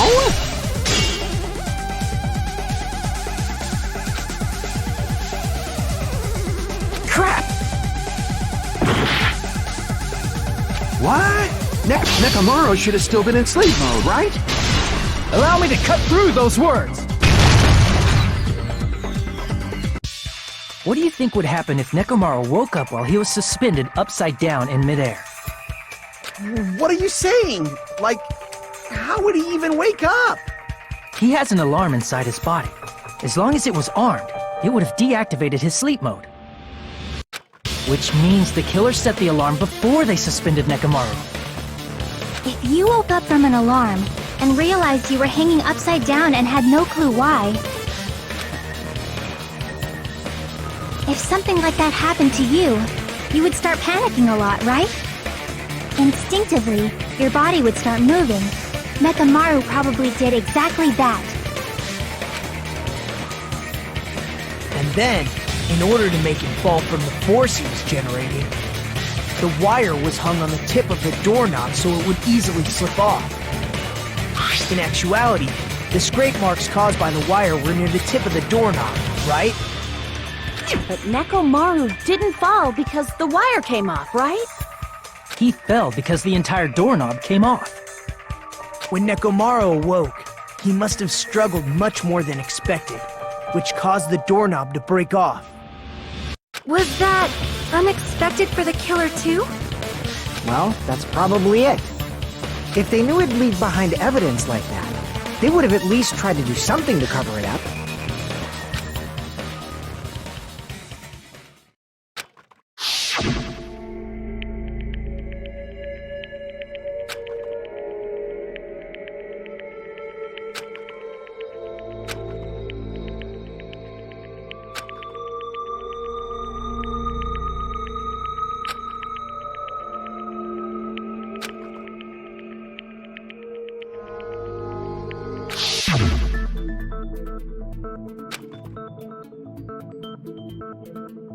I see. So that's how Nekomaru fell to his death. Do you finally understand now? Yeah. It appears it's just as Miss Sonia said. I'm just a pest. No, I'm not just a pest. I'm a total fucking pig. Isn't that right, Miss Sonia? If I'm a fucking pig, you can say so! No, I believe you gave your all. Hey! Why aren't you teasing me anymore? This guy, he gets off on this! So thanks to that alarm, Nekomaru ended up falling while he was still hanging upside down. That doesn't mean he just crashed straight into the floor. Of course, you know that too, right?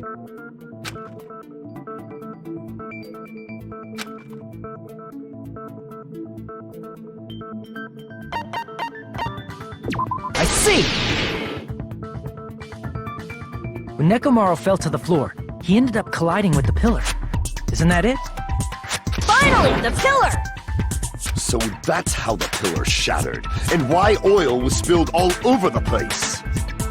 See, I told you the pillar was the weapon. My gut was totally right. Well, the pillar was a bonus. It's not even clear if the killer intended that, or if it was just a coincidence. At this point, it is quite difficult to find a clue that will lead to the killer. Then what about the alarm? I'm positive the alarm was set for 7:30 a.m., and if we map it out from there... Hold on, baby gangsta. Stop calling me baby gangsta! What'd you just say? Did you say the alarm was set for 7:30 a.m.? You didn't check it yourself? Nekomaru's alarm was set for 7:30 a.m. Nah, that's impossible. Because even though I slept in a little, I still got to the tower at 7 in the morning. Now that you mention it, so did I. There was no way I could be late for Monokuma Tai Chi, so I left for Grape Tower before 7 a.m. And if we found Nekomaru's body there, it would have been before the 7:30 a.m. alarm went off. It appears yet another contradiction has been birthed. How were you able to discover Nekomaru died at 7:30 a.m. when you went to the tower at 7? That's what I want to know!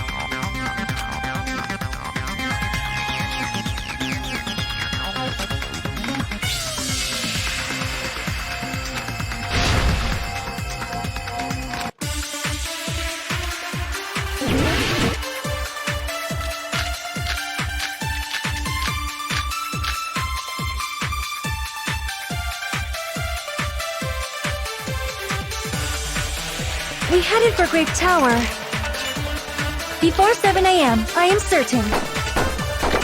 But the alarm inside Nekomaru's chest was set for 7:30 a.m. Nekomaru died because of that alarm, right? His time of death and the time the body was discovered. One of those must be an illusion! The killer probably did some tampering.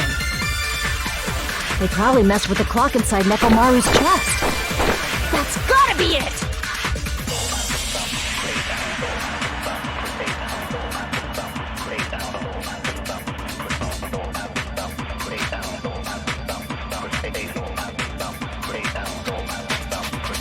We headed for Grape Tower before 7 a.m., I am certain.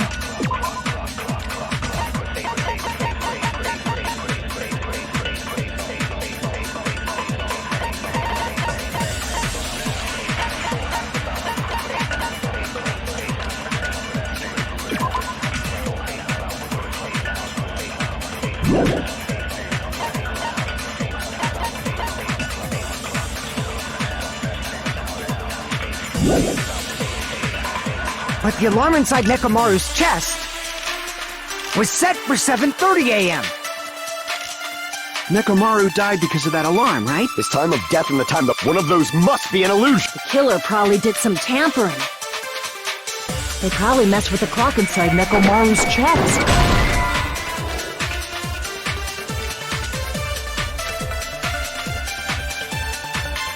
Damn it! We headed for Grape Tower before 7 a.m., I am certain. But the alarm inside Nekomaru...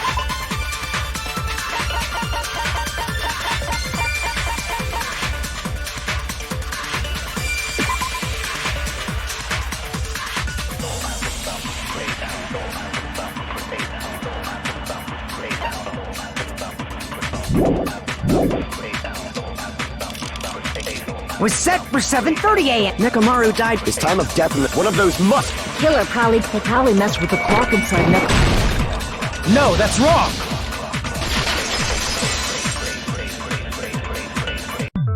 No, the clock inside his chest was a radio clock, so it would have been impossible to mess with.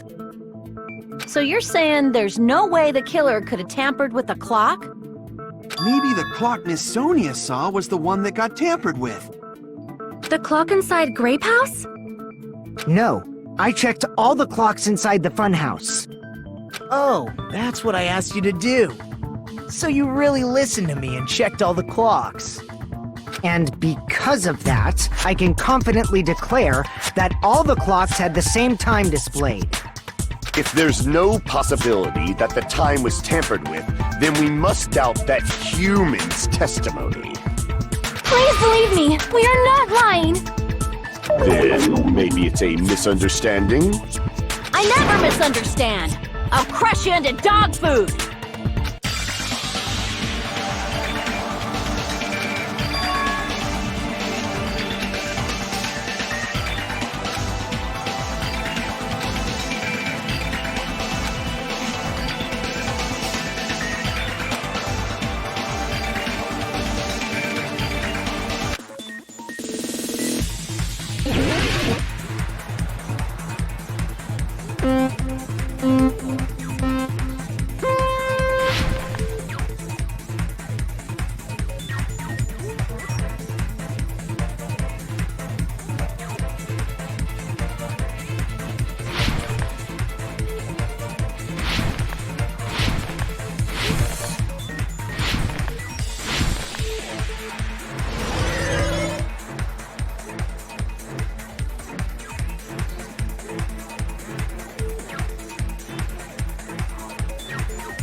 coming together!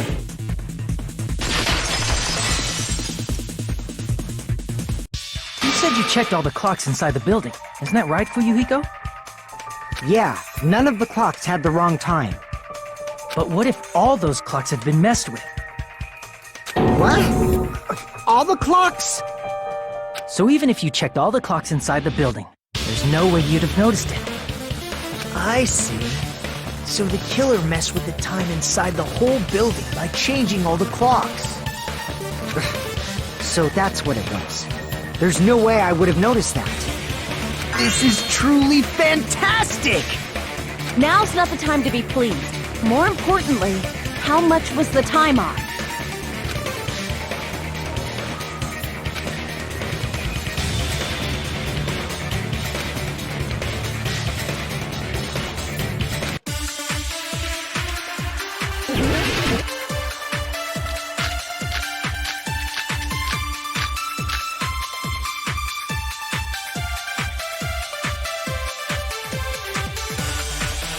If the time in the building was all messed up, then we can only rely on Nekomaru's radio clock. The time of death. It's clearly 7:30 a.m. The problem is, what time would 7:30 be? In our time. Are there any clues that can be used to narrow that down? If only I heard the sound when he fell. It would have been a great clue. Or his scream. He's not the type to let out a scream! If only Nekomaru's alarm was loud enough, we would have heard it too. There's no point in saying that. If does not exist in this world.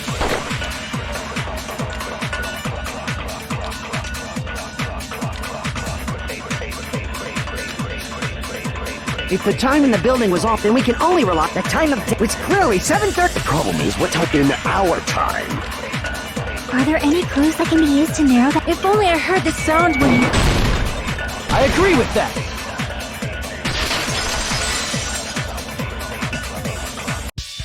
That's right. We should have heard the sound he made when he fell. Wasn't it that rumbling noise? Rumbling?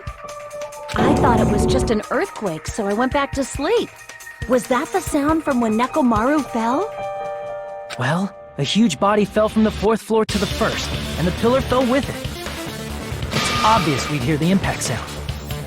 We heard that noise too. It was when we were gathered at the Strawberry House Lounge. What is it, Sonia? Oh, well. That sound everyone heard? I did not hear it at all. Huh? You probably didn't hear it because you were sleeping. I could not sleep at all. I was awake the whole night with hunger pangs. There's nothing to worry about.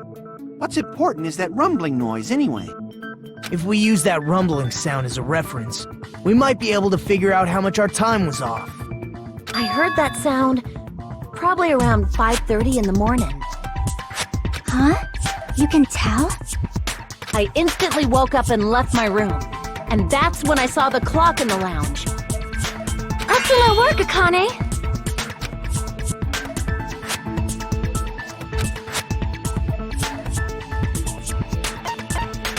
I see!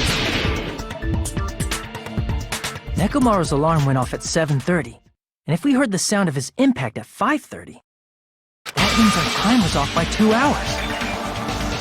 2 hours? That much? We were starving pretty badly. There's no way we would have noticed. Plus, the funhouse has no windows. And there weren't any Monokuma announcements either. However, for what reason did the killer alter our perception of time?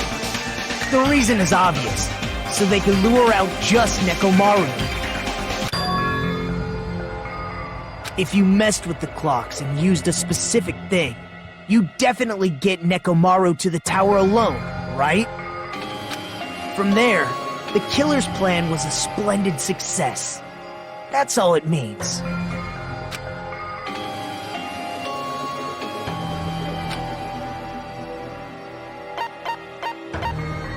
I see! That's it. The killer made use of the Monokuma Tai Chi activity in the morning. How did they use it? We were required to go to Great Tower every morning at 7 a.m. for that activity, right? But if they mess with all the clocks inside the building, what would that do to us? We wouldn't be able to attend on time, but that wouldn't affect Nekomaru. His radio clock had the exact time. That's right. In doing so, the killer was able to lure him to the tower by himself at the precise time. And when I witnessed Nekomaru early in the morning...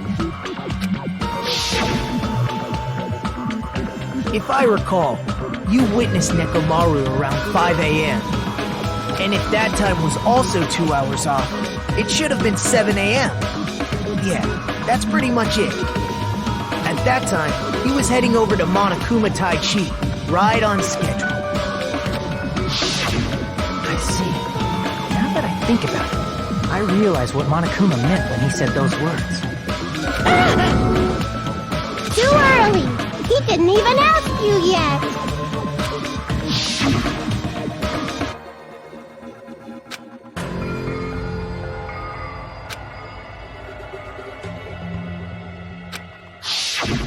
When you said everyone, you were including us, right?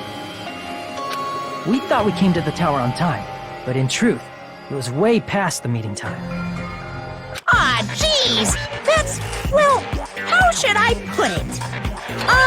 What was it? You know, tripping over a foot, or something like that. Are you talking about tripping over someone else's fault? Wrong! Too bad! Liar!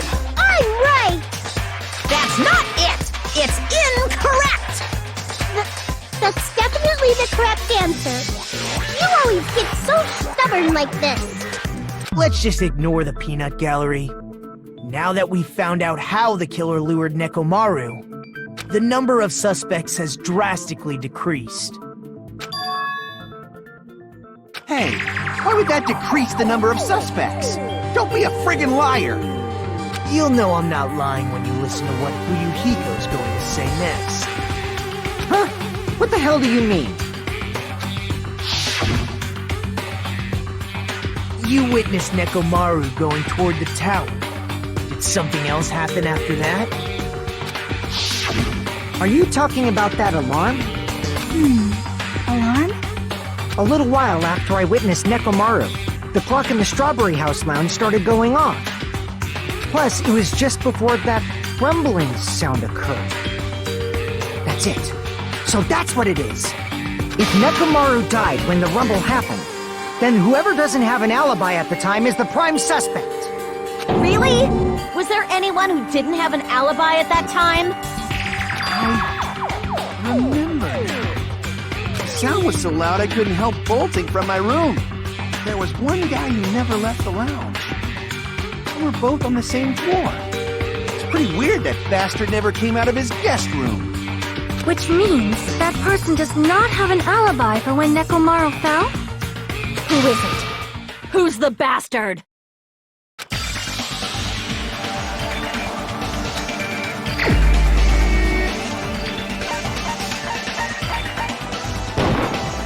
You're the only one! The one who wasn't there. It's you, right, Nagito? That's right. Nagito wasn't there. It was just me, Gundam, and Fuyuhiko. You didn't come out, even though the alarm was going off like crazy. You weren't in your room, were you? If that's the case, where were you? Please, say something! If you don't hurry up and answer, I'm gonna suicide dive you! If I may be frank, even if I wanted to go to the lounge, I couldn't. You couldn't? What do you mean? It's merely the foolish talk of the weak. Not only did I not hear the alarm, I never even heard that rumbling sound. You're definitely fucking lying. However, that is also true for me. It is obvious that I did not hear the alarm in Strawberry House. But I did not hear the rumbling sound either. Is that not strange? I mean, everyone else heard it.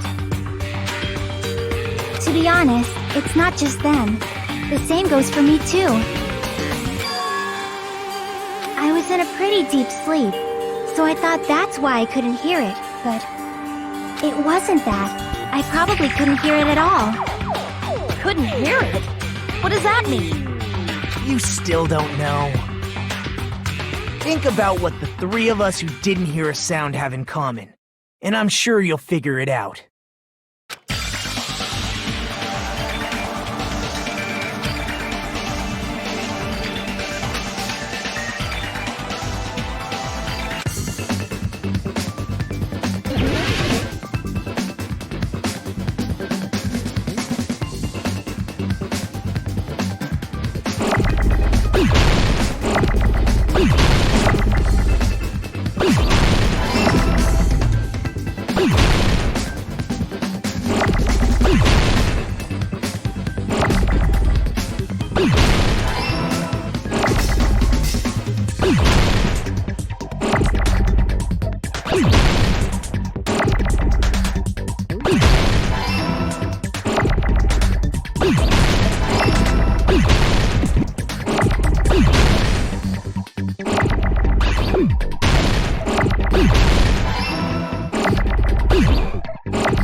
Nagito, Sonia, and Chiaki, the three of you were staying in deluxe rooms, right? If I recall, the deluxe rooms are...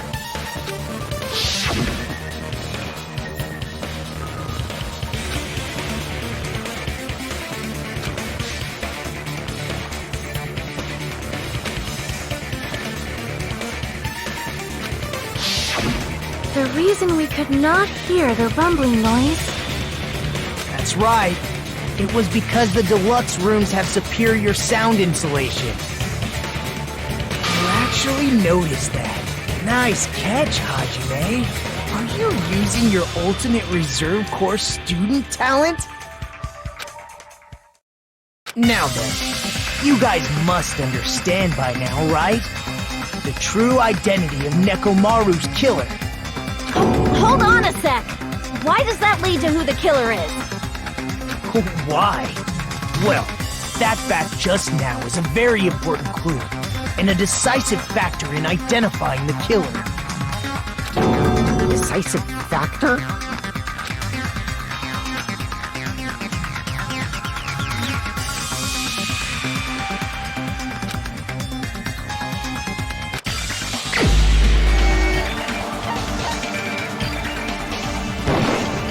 You're the only one! Gundam, there's something I want to ask you. When the alarm rang at the Strawberry House Lounge, you rushed over there too, right? What's wrong with that? If the bell of catastrophe rings throughout the night, it is the universe's providence to stop it. Why were you able to hear it? Hear what? I mean, you were also staying in a deluxe room, right? Nagito was staying in a deluxe room in the same house on the same floor, and he couldn't even hear it. So why were you able to hear that alarm? Now that you mention it... Gundam? There's only one possibility. You weren't in your room at the time. That's why, even though you were staying in a deluxe room, you still went to the lounge. Am I right? Gundam, you have some sort of explanation, right? Gundam probably couldn't return to his room because of Fuyuhiko. Me? After you saw Nekomaru heading to the tower, you stayed at the lounge for a while. Am I correct? Until the moment that alarm started ringing, right? If you were in the lounge for that long, the killer who had left earlier obviously wouldn't be able to go back. Even though Nekomaru's murder was a death trap that utilized the alarm in his chest, the killer still needed to prepare the murder in advance. Like putting Nekomaru in sleep mode and tying him up with the wire. In order to do that, the killer needed to be waiting for Nekomaru at the tower. Which means when Fuyuhiko witnessed Nekomaru, the killer was already at the tower. And once they tried to go back, they couldn't because Fuyuhiko was at the lounge. In their original plan, the killer should have returned to their room before the alarm in the lounge went off. And they were supposed to stay in their room. They weren't planning to come out and go to the lounge. Which means they wouldn't have heard the alarm or the rumbling sound, thus proving they were in the room.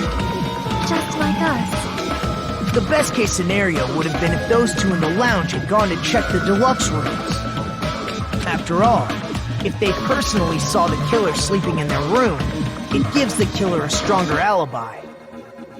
Unfortunately, they failed to secure that alibi. Because I was in the lounge. So the killer couldn't go back to their room, and ended up hearing the lounge's alarm.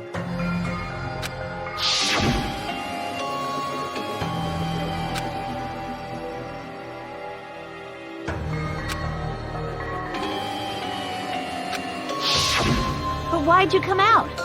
You should have hid till the excitement died down. If Gundam tried to hide, and if those two went to his room to check on him, he would have been found out. That would have been the worst possible outcome. That's why he couldn't just stay hidden. If those two had just checked the deluxe rooms as planned, that would have been ideal, but how ironic. The moment Fuyuhiko set foot in the lounge, your plan was doomed. Gundam? Please, can you at least say something? Answer me this, including myself in my 4 dark devas of destruction. How many ears do we possess? Huh? The answer is 10. That's right, I possess 10 ears. That means I have 5 times the hearing of a normal human. The soundproof system here may as well not exist. Is that your argument?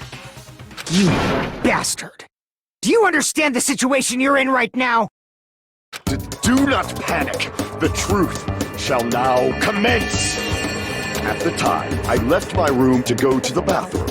By coincidence, I heard the alarm. That's right. That's all it was. The world is always so simple. Are you saying it was just a coincidence?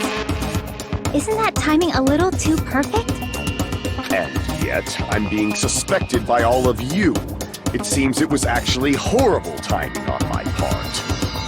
I see. You're still holding out. Well, you don't have to admit it. We're going to decide who the killer is with the majority vote anyway. So, why don't we just go ahead and start voting? It's obvious that Gundam is the killer. Hold on a sec. You know, Hajime, this class trial, this killing, it's merely the opening act, you know. Hey! What do you mean the class trial is just the opening act? Perhaps I should say, it's just a farce. Just a boring farce. So boring, so stressful. I'm so painfully bored that I might develop stomach ulcers. Seriously, let's just hurry up and finish this before I collapse from poor health. Nagito, something definitely happened to you, didn't it? At some point during the investigation, your behavior became even weirder. What What actually happened?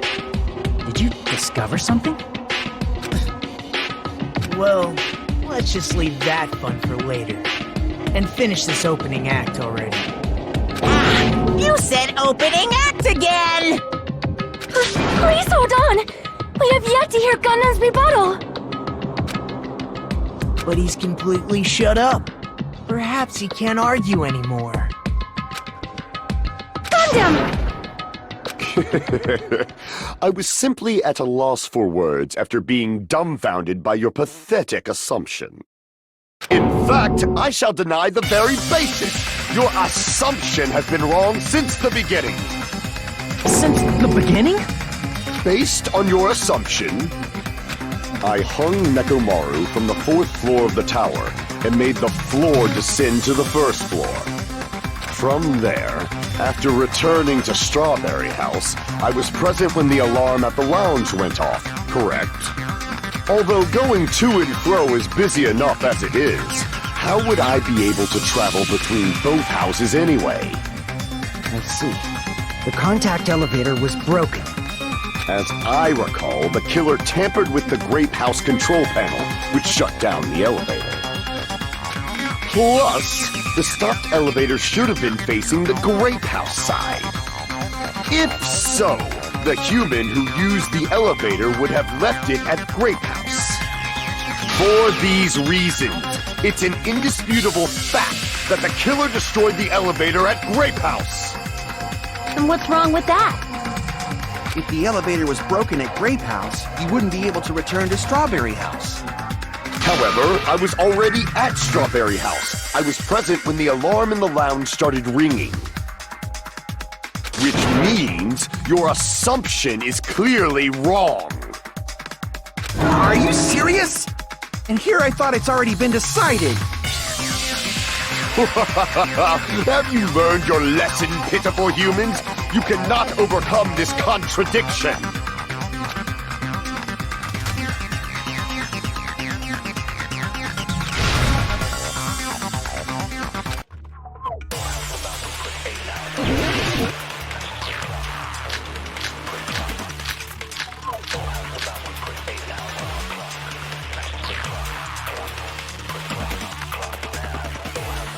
That elevator was the only means of travel between the two houses. As long as that elevator was broken, your assumption collapses. Plus, the elevator was broken at Grape House. If the killer cannot return to Strawberry House... Since I was at Strawberry House at that time, there's no question that the following crime is impossible. It would have been different if they had an accomplice. Or if there was a secret passageway. How much longer do you plan to lecture me? Why don't we stop this already?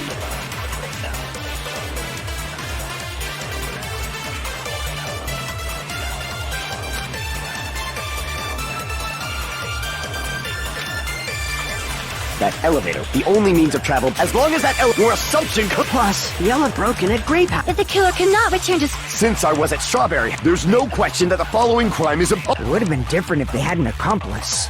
Or if there was a secret passageway. How much longer? Why don't we stop this already?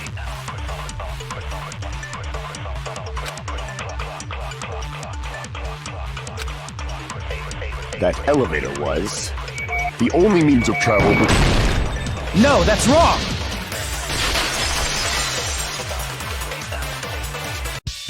No, there should have been another way to move between the two houses without the elevator.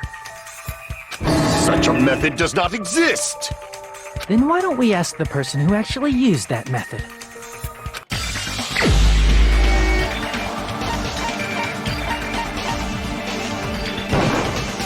You're the only one! Nagito, you should know.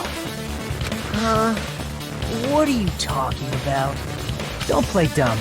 You appeared so suddenly that one time because you used that method, right?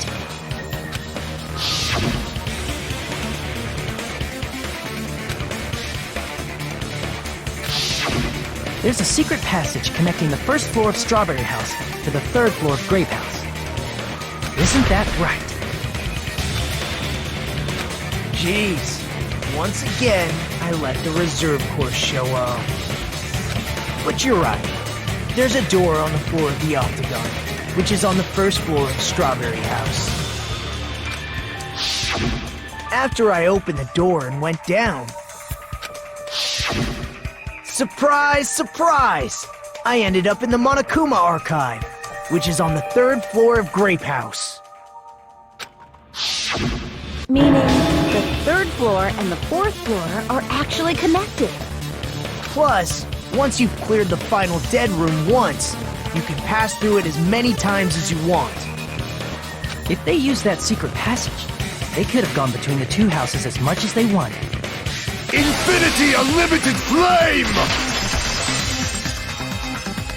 However, what if the killer was unaware of the existence of the final dead room? There's no way they didn't know. That is merely an illusion you have fabricated from your own suspicion. If you value your life, you should stop with your scrutiny. There's no way I can stop. Did you say? Don't make me angry! You wouldn't like me when I'm angry!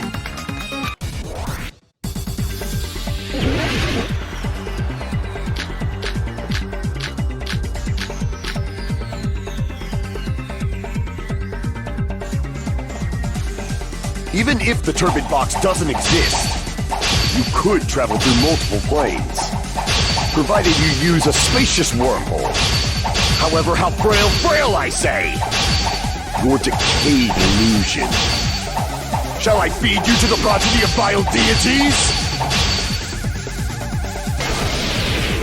I already proved the secret passage exists. The secret passage was at the octagon. Know the limits of your own reasoning! You say the killer went to the octagon? Don't bark, you cur! If you don't want to drown in the maelstrom of... Allow me to cut through those words! The wire used to string up Nekomaru's body. The hammer that looked like the weapon, and the chain on the door in the tower. Those are all the items that weren't in Funhouse. Where did the killer obtain them? The only place I can think of is the octagon. There were various weapons and tools there. I'm pretty sure I saw stuff like wires, hammers, and chains too. Since those items were used in the crime, there's no doubt that the killer went to the octagon. If that's the case, they obviously know about the secret passage too, right?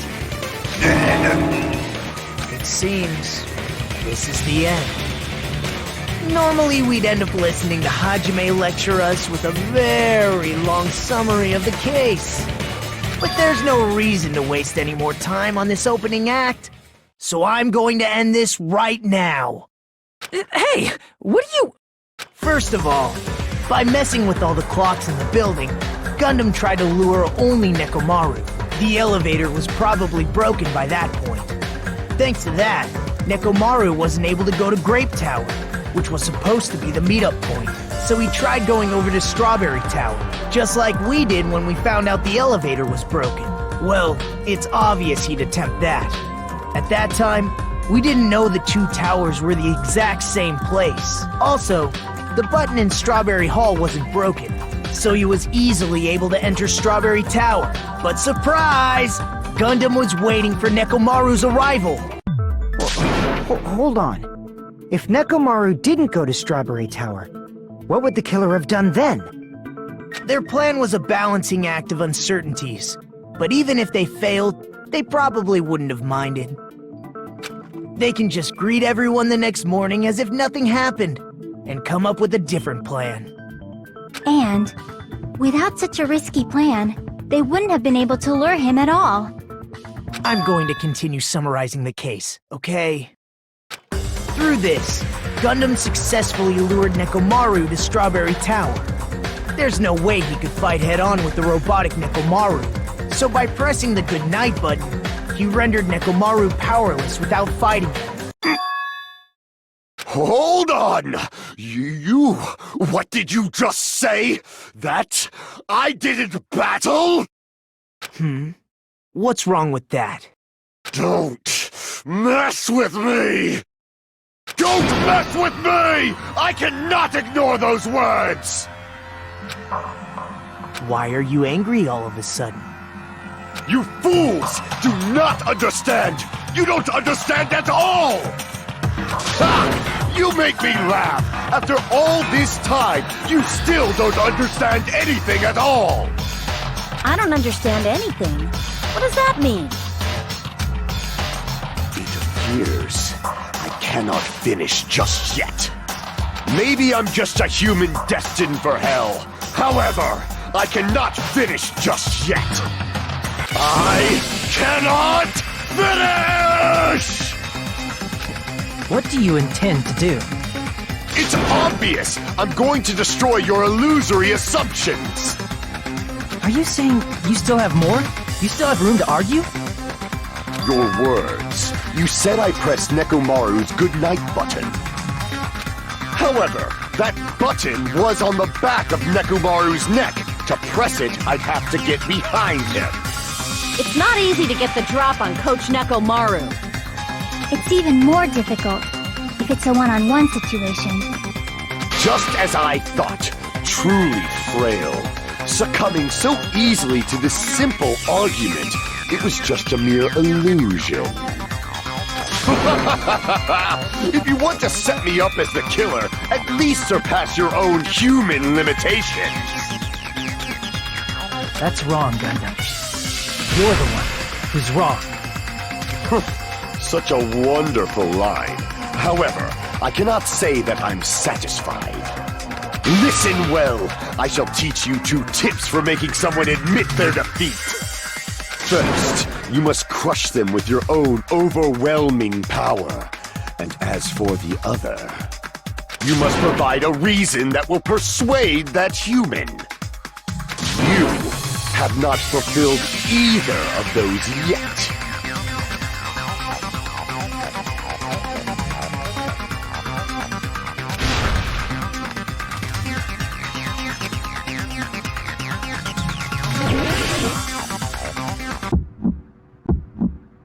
I won't let you! For the Tanaka Empire! Wither! Crushed as David prophesied! I won't let you! For the Tanaka Empire! Wither! Crushed as David prophesied! Show me the cadaver! I won't let you! For the Tanaka Empire! Wither! Crushed as David prophesied! I won't let you! For the Tanaka Empire! Wither! Crushed as David prophesied! For the Tanaka Empire!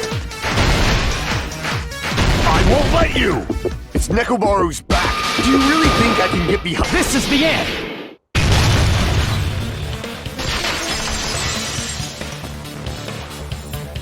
Even if you didn't get behind Nekomaru, you should have been able to press the button on the back of his neck. As long as you have the power of the hamsters you keep with you! Oh? Are you seriously saying he used his hamsters to press the button on the back of Nekomaru's neck? Of course that'd be impossible for a normal hamster, but it would have been possible for Gundam. In fact, we saw that with our very own eyes, right?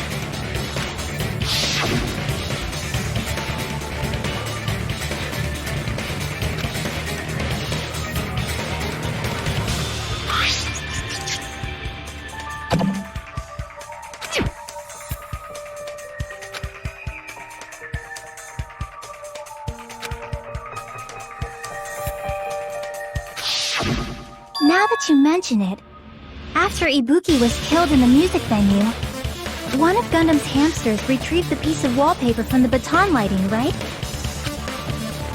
Hey, with your friends and their exceptionally smart brains, it must have been possible to secretly get one of them behind Nekomaru and press the button on the back of his neck.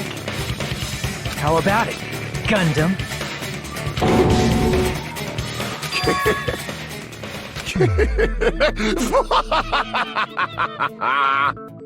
Not just myself, but you actually brought up how splendid my subordinates are.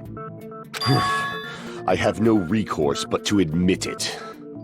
Admit it? Did you say you admit it? It appears I've obtained a one-way ticket to hell. Fine! Then you must trample me underfoot and advance. Victory can only be built upon a foundation of corpses. You cannot find peace without sacrifice anywhere. Now, trample this life. Trample it as though it were mere trash on the side of the road.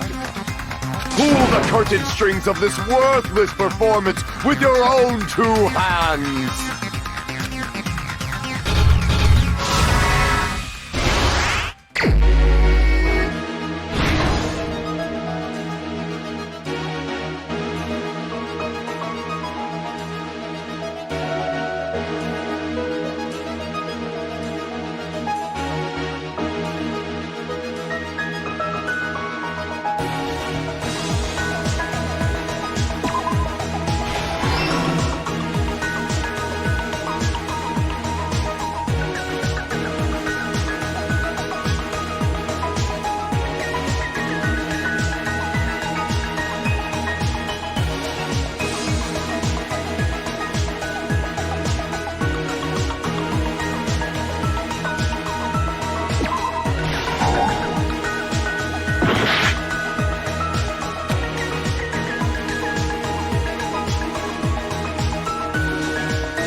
Here's everything that happened in this case.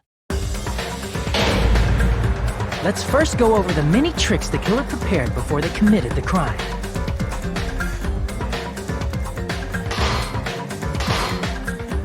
First, they destroyed the contact elevator. This separated Nagito and the others in Strawberry House from our group in Grape House. Next, they lured Nekomaru out by himself by turning back all the clocks in the funhouse by 2 hours.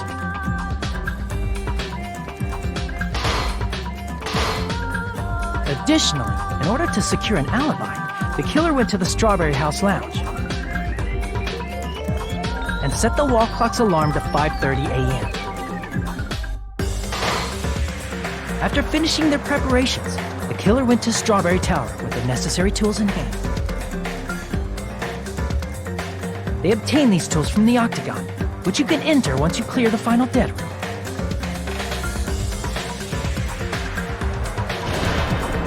This means the killer discovered the secret of the funhouse faster than anybody else. That secret being, Strawberry House and Grape House are actually the same building.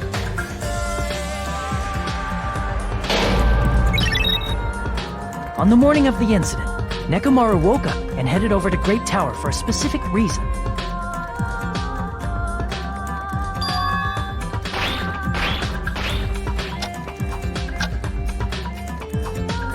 There, Fuyuhiko, who was at the lounge by coincidence, witnessed Nekomaru. According to Fuyuhiko's testimony, that was around 5 a.m., but by that point, the killer had already messed with our perception of time. In actuality, Fuyuhiko witnessed Nekomaru at 7 a.m. That's also the same time Monokuma Tai Chi begins. Nekomaru went to Grape Tower to participate in that.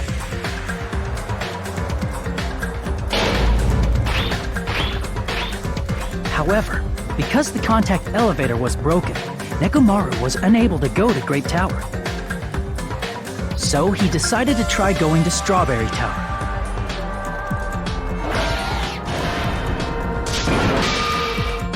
But the killer was waiting for him there.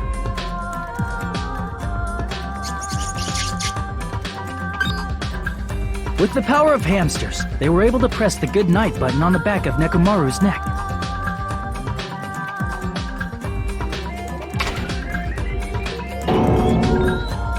This forced him to enter sleep mode, rendering him immobile.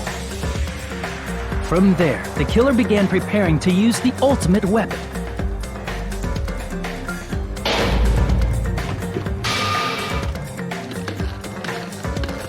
First, they set the alarm in Nekomaru's chest to 7:30 a.m. so he'd wake up.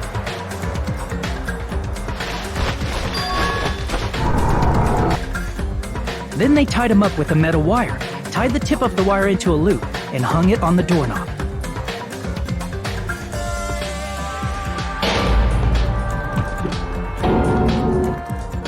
After leaving Strawberry Tower, the killer then destroyed the door button to Strawberry Hall. They did this to keep us from entering Strawberry Tower, and to keep us from discovering the secret of the building's structure that they used to kill Nekomaru.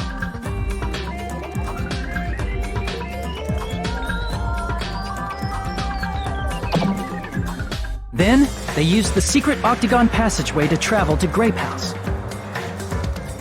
After arriving at Grape Hall, they pressed the button to open the door to the tower.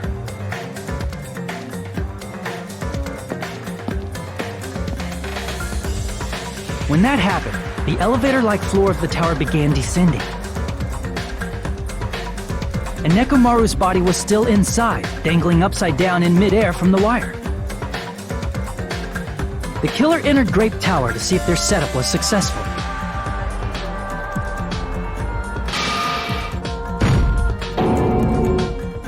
And placed a hammer on the floor to look like the weapon, then wrapped a chain around the back door. This was done to make us falsely believe we couldn't enter the tower from Strawberry Hall.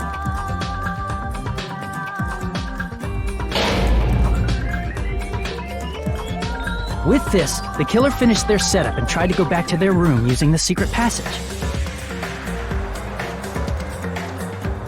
so they could craft their alibi when Nekomaru died from the fall.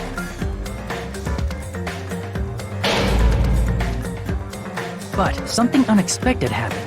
Fuyuhiko, who saw Nekomaru earlier, was still at the lounge. As a result, the killer couldn't return to their room, and with no options available, time ran out.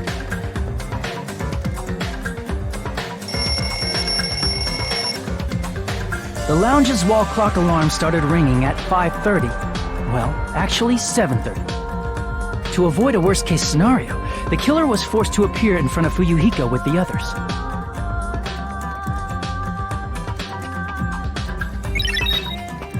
When the wall clock's alarm rang, that was also the same time Nekomaru was waking up.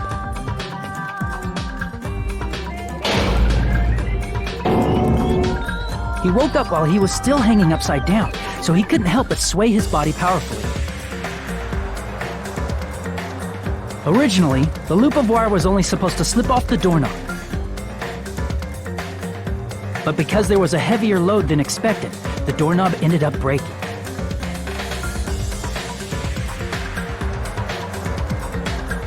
Nekomaru fell from the 4th floor all the way to the 1st floor. He crashed into the pillar, which decapitated him on impact, and died. The sound of Nekomaru's impact echoed throughout the funhouse.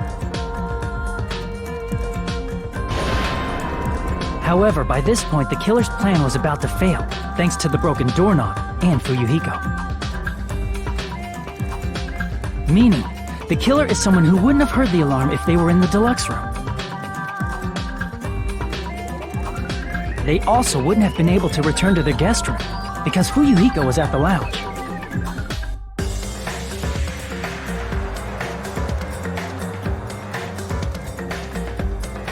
That someone is Gundam Tanaka. I can't think of anyone else but you.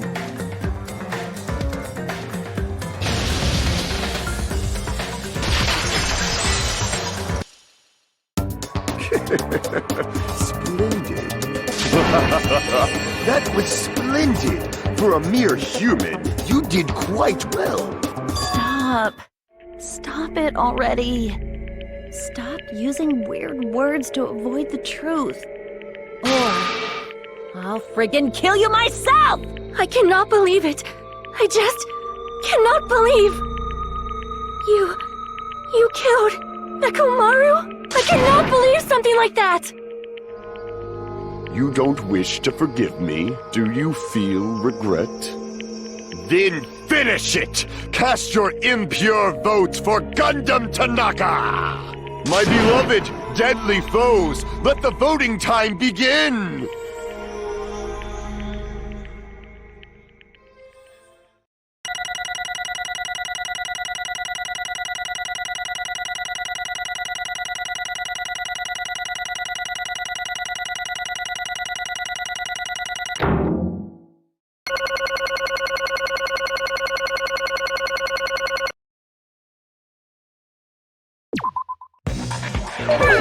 This result isn't all that exciting.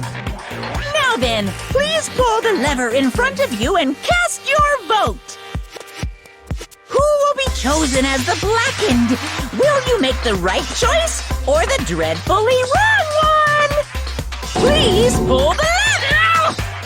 Crap! I bit my tongue at the most important part!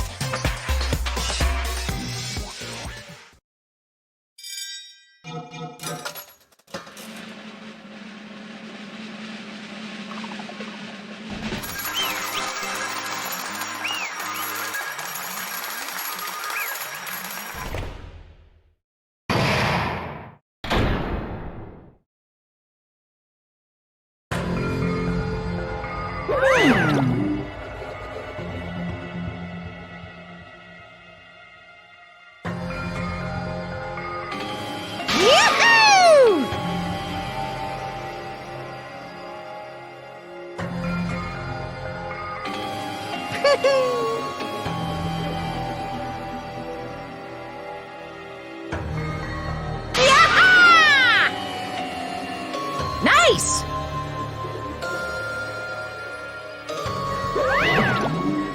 Now then.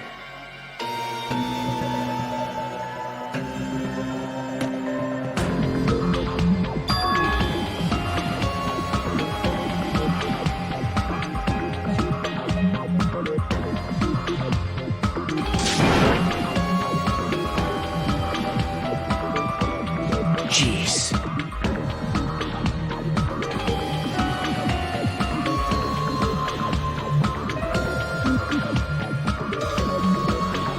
fall, my tears.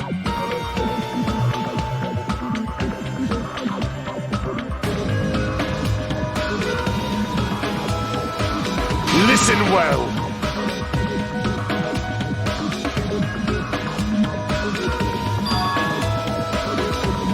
How pitiful.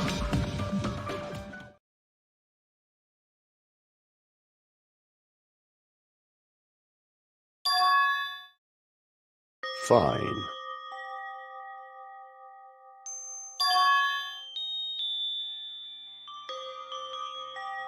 Damn it! This, too, must be the will of causality.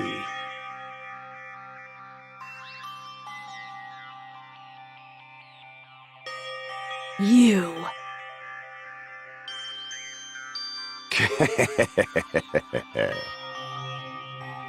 Let's make history.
That is...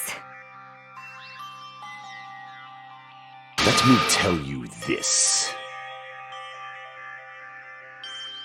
Huh?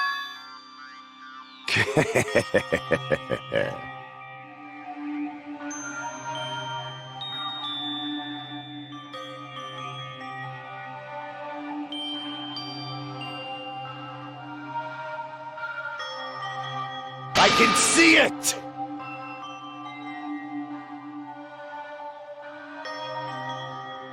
Could it be?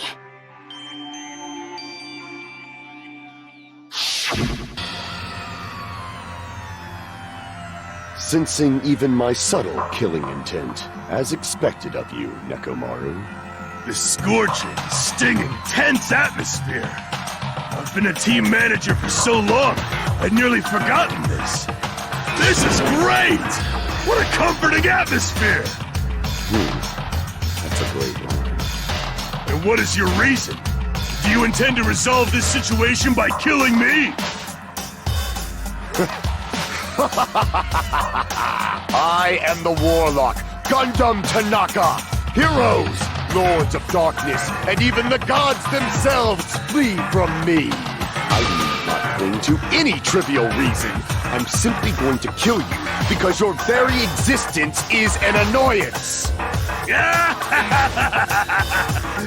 You'll drench your soul with evil until the bitter end, huh?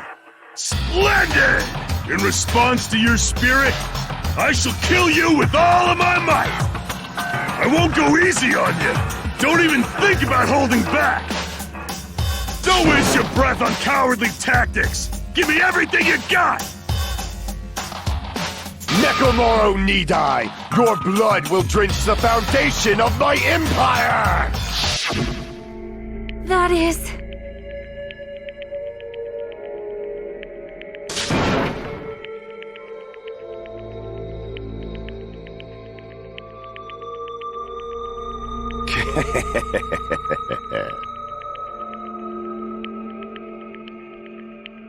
Let me tell you this.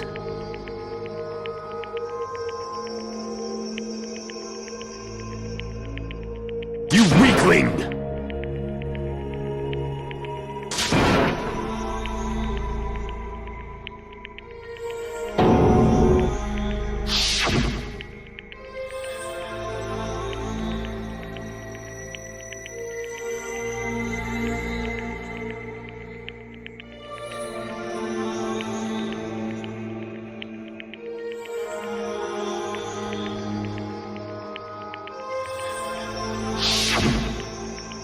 Fall, my tears.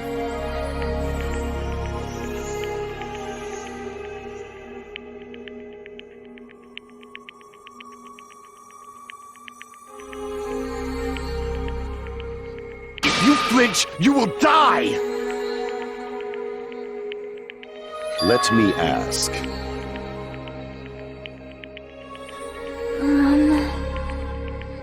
Fine.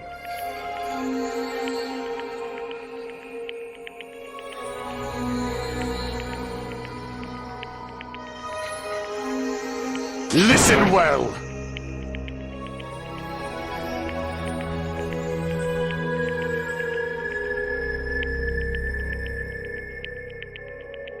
I shall engulf this world.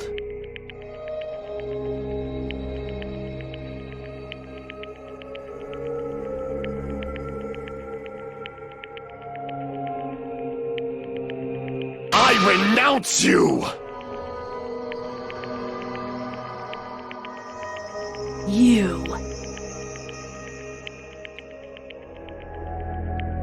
But...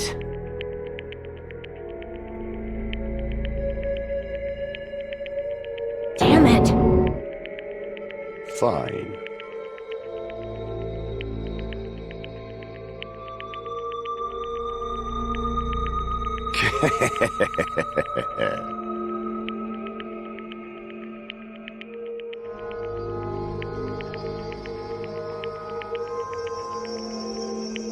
Fall, my tears.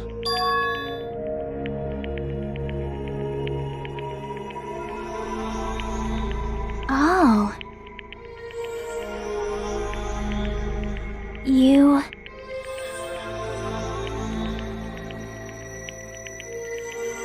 Let's make history.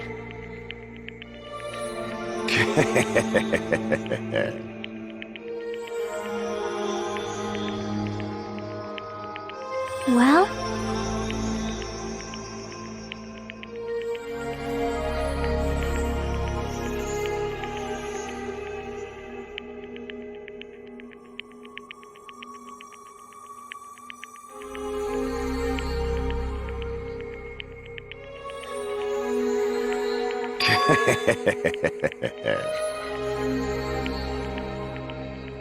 My name is Gundam Tanaka!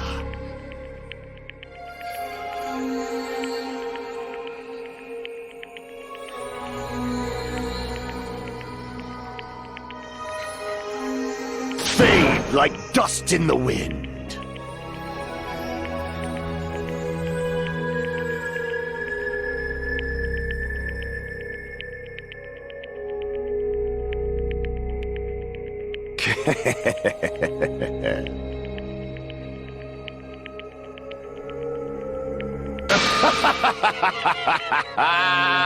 Yes, indeed!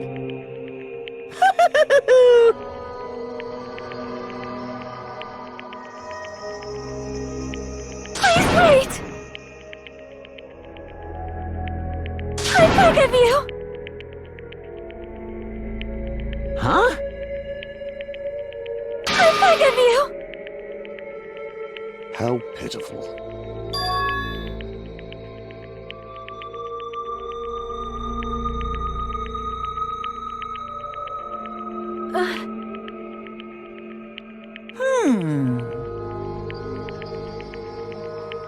Fine.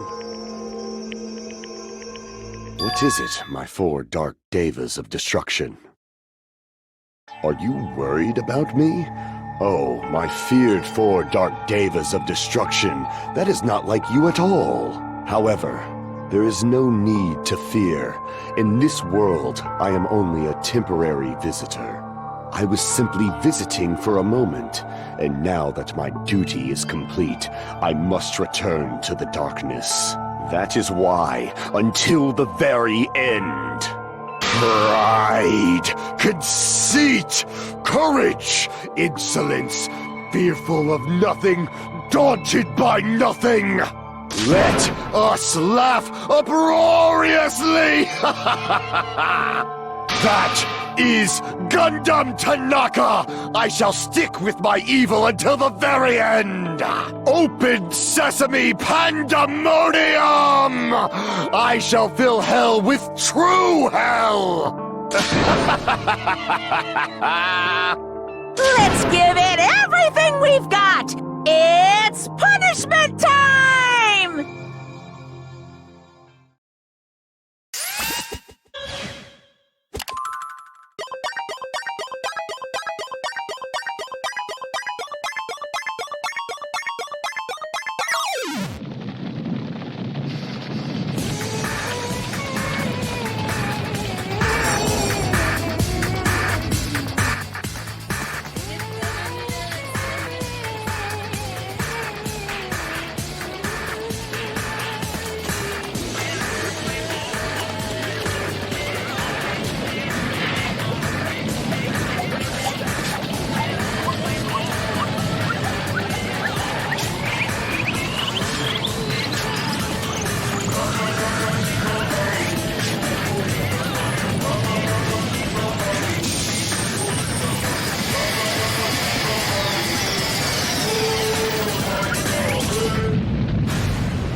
Damn it.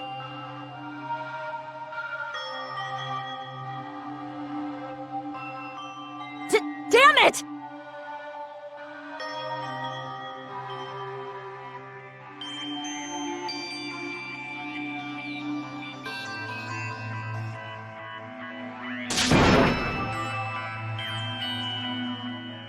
The worst.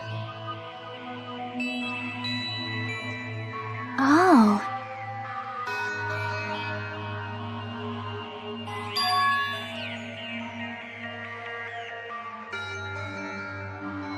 You are right.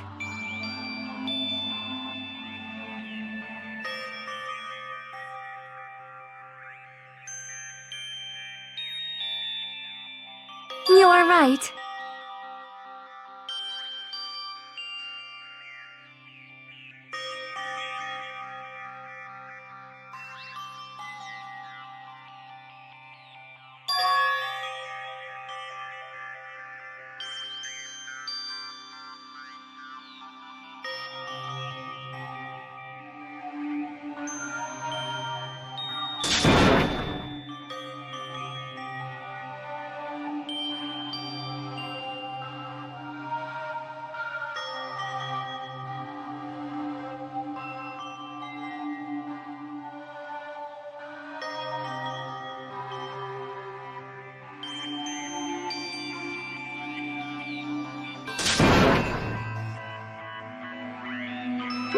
Hey!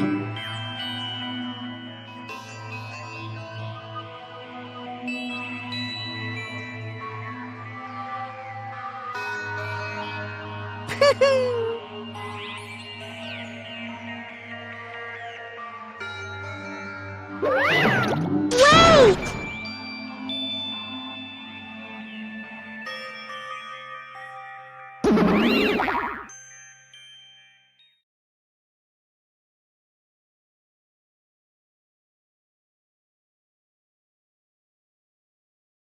Now then.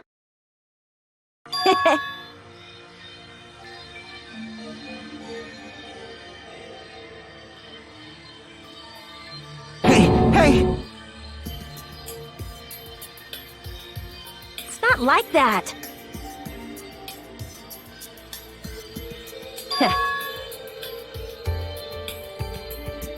Huh.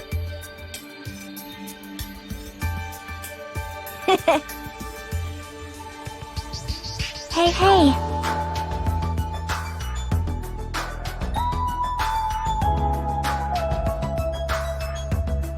Right?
Well...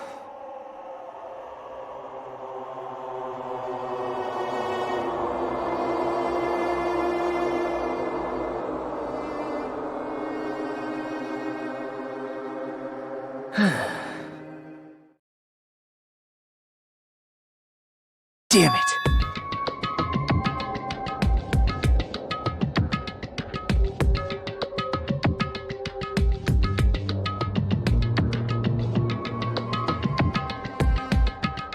It's obvious.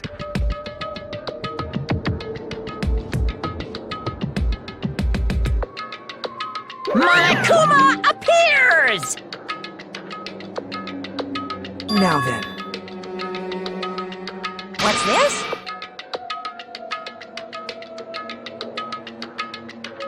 What's the matter?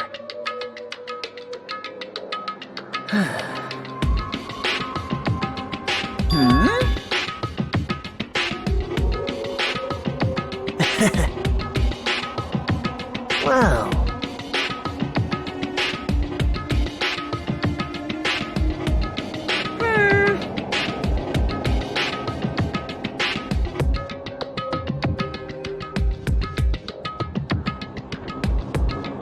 Hello.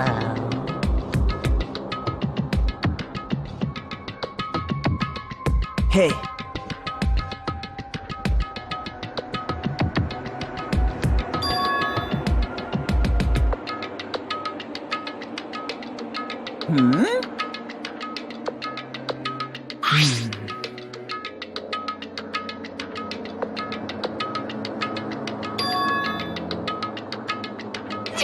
Say what? You don't even know?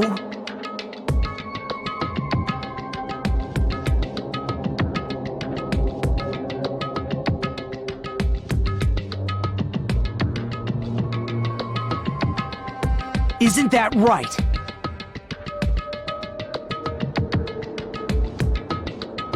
Of course!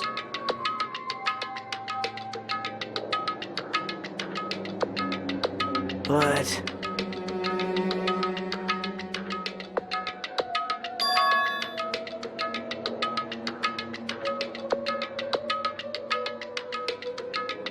Who knows? Hey.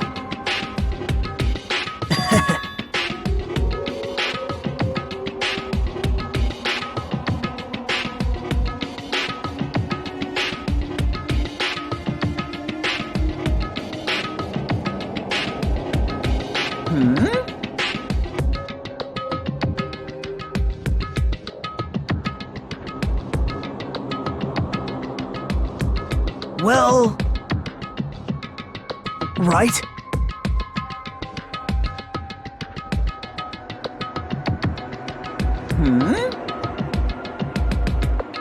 You're getting all riled up!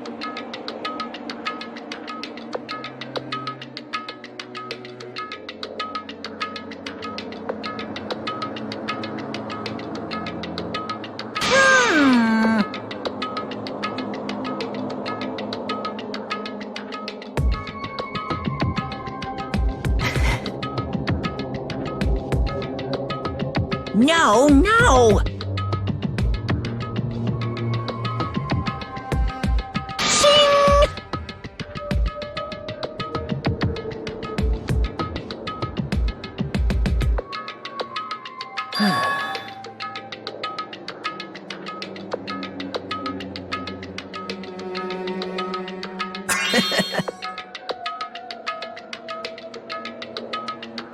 Huh? Hey.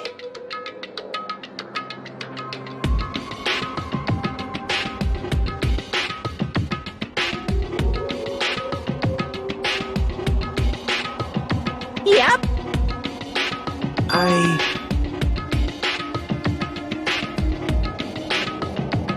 Right?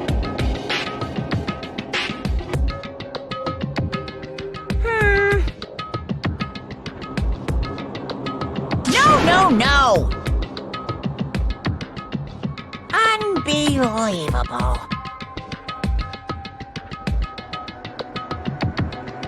Well...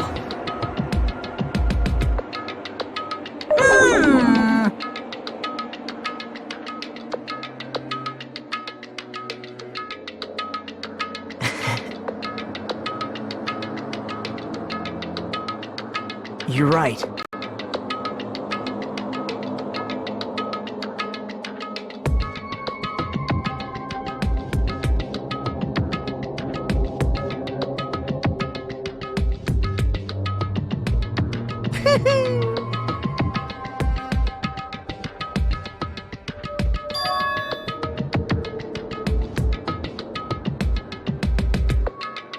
Huh?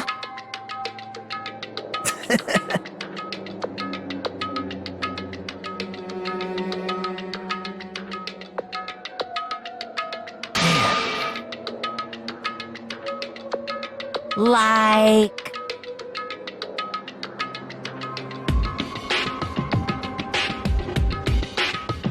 Wow. Say what? You don't know?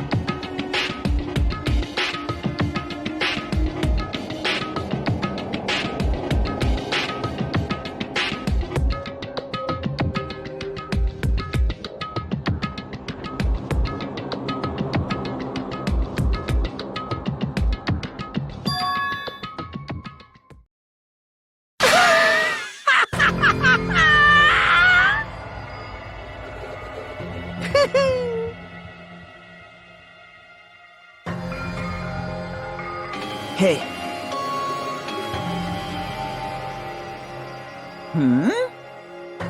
See?